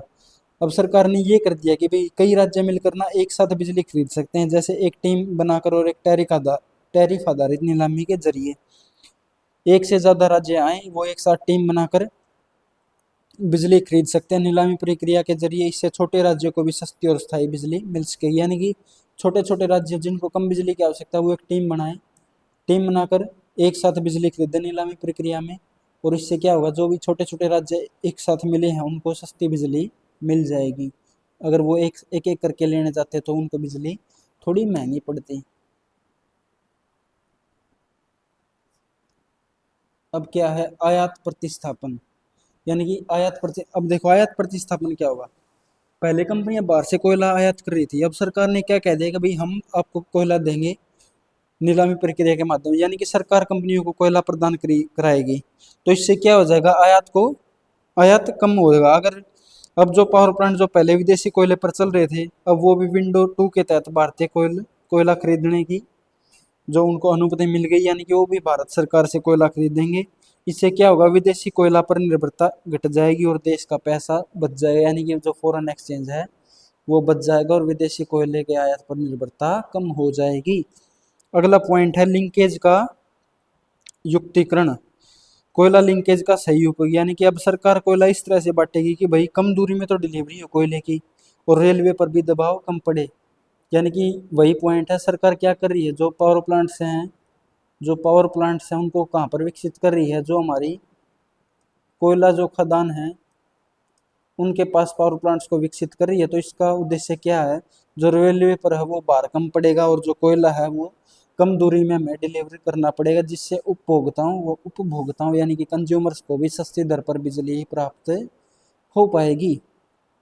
फिर अगला पॉइंट है शक्तियों का प्रत्यायोजन, यानी कि निर्णय लेने की शक्ति है अब जो सीधे मंत्रालयों को दे दी गई है। अब जो छोटे छोटे नीतिगत बदलाव हैं उनको करने की सीधी अनुमति एक तो कोयला मंत्रालय को और दूसरी बिजली मंत्रालय को दे दी गई है। इसके अलावा एक एम्पावर्ड कमेटी भी गठित की गई है जो कि नीति लागू करने में जो समस्याएं होती थी उनको उनके समाधान के लिए कार्य करेगी। देखो जो छोटे छोटे नीतिगत बदलाव होते हैं उनको कौन करेगा, या तो कोयला मंत्रालय और या विद्युत मंत्रालय, यानी कि कोयला मंत्रालय और विद्युत मंत्रालय साथ काम करेंगे। और जो एक एम्पावर्ड कमेटी का गठन किया गया है जो संचालन में जो समस्या उत्पन्न होती थी उनका ये निष्पादन करेगी, यानी उनको ये सोल्व करेगी। फिर आगे है मौजूद ईंधन आपूर्ति समझौते धारकों के लिए लचीलापन, जो जिन कंपनियों के पास पहले से भाई जो फ्यूल सप्लाई एग्रीमेंट था यानी कि एफएसए था, अब वे अपनी तय सीमा से ज़्यादा कोयला खरीद सकते हैं। मान लो भाई किसी कंपनी ने ना किसी बाहर देश से एग्रीमेंट किया है कि भैया इस साल तक आपसे इतना कोयला खरीदेंगे, तो सरकार ने क्या कहा कि भाई आप इससे तो खरीद रहे हो, ये तो ठीक बात आपने एग्रीमेंट कर रखा, कोई दिक्कत नहीं है, लेकिन आप हमसे भी कोयला खरीद सकते हो। ठीक है, आप हमसे भी कोयला खरीद सकते हो। एसीक्यू का क्या मतलब है, यानी कि एनुअल कॉन्ट्रैक्ट क्वांटिटी से आप अधिक कोयला खरीद सकते हो। जितना आपने कॉन्ट्रैक्ट किया है बाहर देश से आप उससे अधिक कोयला खरीद सकते हो। अधिक कोयले की खरीद करो आप हमसे, हम आपको कोयला प्रोवाइड करेंगे। और अगर आपके एग्रीमेंट की अवधि समाप्त हो जाती है तो आप जो शक्ति नीति है उसके तहत आवेदन करें और हम आपको कोयला देंगे। तो ये साफ सिंपल बात यही है। फिर बिना मांग वाली अधिशेष बिजली की बिक्री, अब भाई सरकार कोयला दे रही है, किसी कंपनी ने ज़्यादा बिजली बना ली तो सरकार क्या कह रही है कि भाई अगर कोई कंपनी ज़्यादा बिजली बना लेती है तो उससे अगर कोई खरीदार नहीं मिल रहा है तो वह उस अतिरिक्त बिजली को खुले बाजार में विद्युत बाजार में बेच सकती है, जिससे विद्युत बाजार का विस्तार भी होगा और इससे बिजली बाजार और कंपनियों दोनों की जो कार्य क्षमता यानी कि एफिशिएंसी भी बढ़ेगी, कार्य क्षमता में सुधार होगा। अब इस योजना के प्रमुख लाभार्थी हम देखें तो कौन कौन सी हैं, कुछ लाभार्थी हैं और हम देखेंगे उन लाभार्थियों को क्या क्या फायदा होगा। सबसे पहले हैं विद्युत कंपनियां जिनको कोयले की जो आपूर्ति है निरंतर बनी रहेगी, यानी कि उत्पादन उनका स्थिर रहेगा और तय मात्रा में कोयला उनको मिलता रहेगा। दूसरा जो लाभार्थी है उपभोक्ता यानी कि जो कंज्यूमर जो आम जनता है उनको क्या होगा, उनको जो बिजली है वो सस्ती मिलने लग जाएगी। फिर है देश का कोयला क्षेत्र यानी कि घरेलू कोयला क्षेत्र, उसको क्या लाभ मिलेगा, जो विदेशी कोयले की जगह घरेलू कोयले का हम उपयोग कर रहे हैं तो जो हमारा जो घरेलू कोयला क्षेत्र है उसको बढ़ावा मिलेगा और आयातित कोयले पर निर्भरता कम हो जाएगी। फिर बैंकिंग क्षेत्र है, अगर कंपनियां नुकसान में नहीं जाएंगी, कंपनियां निरंतर बिजली बना रही है, निरंतर उनको कोयले की आपूर्ति की जा रही है, उनका धंधा चल रहा है तो कंपनी कभी नुकसान में नहीं जाएगी, तो कभी एनपीए भी नहीं होगा, यानी कि नॉन परफॉर्मिंग एसेट हैं जो वो घट जाएंगी, यानी कि कर्ज में कंपनी नहीं आएगी। फिर इसके अलावा राज्य सरकार किस प्रकार फायदे में होगी? देखो, कंपनी ज़्यादा बिजली बना रही है तो राज्य सरकार को ज़्यादा टैक्स देगी, तो राज्य सरकार के पास ज़्यादा टैक्स आएगा, यानी कि ज़्यादा रिवेन्यू राज्य सरकार को मिलेगा। इस प्रकार राज्य सरकार भी लाभान्वित होंगे। उसके बाद रेलवे को किस प्रकार लाभ मिलेगा? अब रेलवे कोयला तो पहुंचा रही है, लेकिन अब सरकार क्या कर रही है कि जो जो पावर प्लांट्स हैं उनको कोयला खदानों के पास विकसित करने की बात कर रही है, तो रेलवे पर जो भार है वो क्या हो जाएगा? कम हो जाएगा। अब रेलवे को कम दूरी पर डिलीवरी करानी पड़ेगी, जिससे उस पर जो लोड है वो भी कम हो जाएगा। ये स्कीम थोड़ी कंफ्यूजिंग लग सकती है, एक बार हम इसको दोबारा रिवाइज कर लेते हैं। देखो, सरकार ने क्या किया, शक्ति नीति चलाई है। शक्ति नीति में सरकार ने क्या किया भी, जो भी हमारे देश की कंपनियां हैं जो विद्युत उत्पादन कर रही हैं, वो क्या है कि बाहर देश से कोयला खरीद रही हैं। तो सरकार ने कहा कि भाई आप बाहर देश से कोयला न खरीदो, हम आपको कोयला प्रोवाइड कराएंगे, बिल्कुल पारदर्शी तरीके से कोयला प्रोवाइड कराएंगे। जिससे क्या होगा, कोयला में जो भ्रष्टाचारी है वो भी खत्म हो जाएगी और हम आपको सस्ते दामों पर कोयला देंगे और कोयले की सप्लाई निरंतर देंगे आपको। अब कंपनी क्या सोचेगी कि भाई मेरे को एक तो बाहर देश से मंगाना पड़ रहा है, अब खुद सरकार देश में सरकार दे रही है कोयले को, तो कंपनी सरकार से प्रेफर करेगी, क्योंकि सरकार उसकी नियमित सप्लाई देगी। कंपनी को ये टेंशन नहीं रहेगी कि भाई आज कोयला मेरे पास नहीं है, तो उसका धंधा ठप नहीं होगा, उत्पादन बंद नहीं होगा। यही शक्ति नीति थी कि भाई सरकार जो ये उद्योग, ये विद्युत संयंत्र हैं जो पावर प्लांट से बिजली जो उत्पादित कर रहे हैं, इनको कोयला देगी। यही यही योजना थी। मंत्रालय इसका कोयला मंत्रालय था। शक्ति नीति जो 2017 है, 2017 में यह नीति शुरू की गई थी। 2022 में आज ना सॉरी 2025 में जो हमारा विद्युत मंत्रालय कोयला के लिए मंजूरी दे दी है। ये योजना सुर्खियों में रही थी इसके कारण, तो आपको इस योजना के बारे में पढ़ लेना है। लेकिन मैं आपसे पूछना चाहूँ एक बात, तो क्या आपको लगता है कि सरकार जितने जो कह रही है कि भाई हम कोयला प्रदान करा दें, क्या पूरा कोयला प्रदान करा देगी सरकार? अब सरकार ने कहा कि भाई शक्ति नीति आ गई ना, तो कोयला आयात पर हम निर्भरता कम हो जाएगी। तो क्या आपको लगता है कि पूरा कोयला सरकार दे पाएगी? तो शक्ति नीति में कुछ चुनौतियां भी होंगी मेरे हिसाब से। ऐसा तो है नहीं कि भाई हम पूरा ही जो हमारे विद्युत जगत की जो मांग है उसको हम अपने देश के अंदर से कवर कर देंगे। तो शक्ति नीति के समक्ष कुछ चुनौतियां भी उत्पन्न हो सकती हैं, जो कि आपकी मैगजीन में नहीं दिया गया है। अगर आप इनको पढ़ना चाहें तो पढ़ सकते हैं। सबसे पहली चुनौती क्या आ सकती है हमारे पास कि भाई कोयले की आपूर्ति में देरी हो सकती है। और आगे देखो, नीति के तहत समझौता तो हो गया कि भाई हम सरकार जो है वो इनको कोयला पहुंचाएगी कंपनियों को, लेकिन क्या हम इतना कोयला उत्पादित कर पा रहे हैं कि हम अपने देश की सारी डिमांड को पूरा कर सकें? और क्या हम पहुंचाने में सफल हैं? तो ऐसा नहीं है, कभी कभी कोयले की आपूर्ति में देरी भी हो सकती है, जिससे बिजली उत्पादन है वो प्रभावित हो सकता है। दूसरी बात क्या हमारे पास, पहली क्या हो गई, कोयले की आपूर्ति में देरी, आपूर्ति में देरी। दूसरा क्या है, ट्रांसपोर्टेशन। क्या हमारे पास इतना ट्रांसपोर्टेशन बढ़िया है कि भाई हम समय से कंपनियों को ट्रांसपोर्ट कर सके कोयला? क्योंकि क्या है कि जो हमारे देश के कई पावर प्लांट्स हैं ना, वो कोयला खदानों से बहुत दूर हैं। अब रेलवे सड़क के माध्यम से कोयला पहुंचाना एक तो महंगा होता है और दूसरा धीमा होता है, तो परिवहन की समस्या भी दूसरी चुनौती हम कह सकते हैं। तीसरी चुनौती की मैं बात करूँ तो एक नीति की जटिल प्रक्रिया। ये राइटिंग थोड़ी टेढ़ी मेढ़ी हो रही क्योंकि आज बोर्ड चेंज है, मेरे को चलाना कम आ रहा है ये। तो नीति की जटिल प्रक्रिया, आपको सुन रहे हो तो आपको समझ आ रहा होगा कि मैं क्या लिख रहा हूँ। तो शक्ति नीति है ना, उसमें कोयले का आवंटन नीलामी और बोली की प्रक्रिया के माध्यम से है। तो जो कि छोटी बिजली कंपनियां हैं उनके लिए इसको समझना मुश्किल हो सकता है इस प्रक्रिया को, तो ये भी एक समस्या हो सकती है। बिजली जो खरीद समझौता है उसकी में कमी आ सकती है। अब इस नीति में ना प्राथमिकता उन कंपनियों को दी जाएगी जिनके पास पीपीए है, यानी कि जो पावर परचेज एग्रीमेंट है। अगर कई कंपनियां जिनके पास पीपीए नहीं होता है, तो उनको कोयले के आवंटन या कोयले को प्राप्त करने में उनको परेशानी हो सकती है, या वो कोयला आवंटन से वंचित रह सकती है। लेकिन अब हमने ये तो कह दिया कि अब हम भारत या अपने देश के भीतर से ही कोयला दे रहे हैं, लेकिन आयात पर हम अब भी निर्भर रहेंगे। क्यों रहेंगे? क्योंकि जो हमारे देश में जो कोयला है, आयात पर निर्भरता अभी भी बनी हुई है। क्यों बनी हुई है? एक तो हमारे जो कोयला वो क्वालिटी अच्छी नहीं है उस कोयले की। जो हम बाहर देश से कोयला मंगा रहे थे वो अच्छी क्वालिटी का था, ठीक है। इसलिए जो कुछ कंपनियां हैं वो बाहर से कोयला मंगाती हैं, और जो हमारा घरेलू उत्पादन है वो भी कम है, जो कि हमारी आपूर्ति को अच्छी पूरी तरह से आपूर्ति को नहीं कर पाता कंप्लीट, ठीक है। कोयले की आपूर्ति नहीं कर पाता, जिससे शक्ति नीति का उद्देश्य थोड़ा कमजोर सा दिखाई पड़ता है। फिर पर्यावरण मंजूरी में देरी हो सकती है। जो नई खदानों से कोयला निकालने के लिए पर्यावरण और भूमि से जुड़ी जो मंजूरियां लेनी पड़ती हैं, मान लो हम किसी खदान से कोयला निकाल रहे हैं तो भारत में क्या है, जटिल नियम है। उस खदान से कोयला निकालने की मंजूरी प्राप्त करने में कुछ देरी लग सकती है, और अक्सर यह बहुत बार हुआ भी है कि भाई बहुत समय लग गया सर इनको कंपनियों को, जिससे कोयला आपूर्ति में बाधा उत्पन्न हुई है। तो यही योजना थी, यही कुछ स्कीम थी जो हमारे सुर्खियों में रही थी।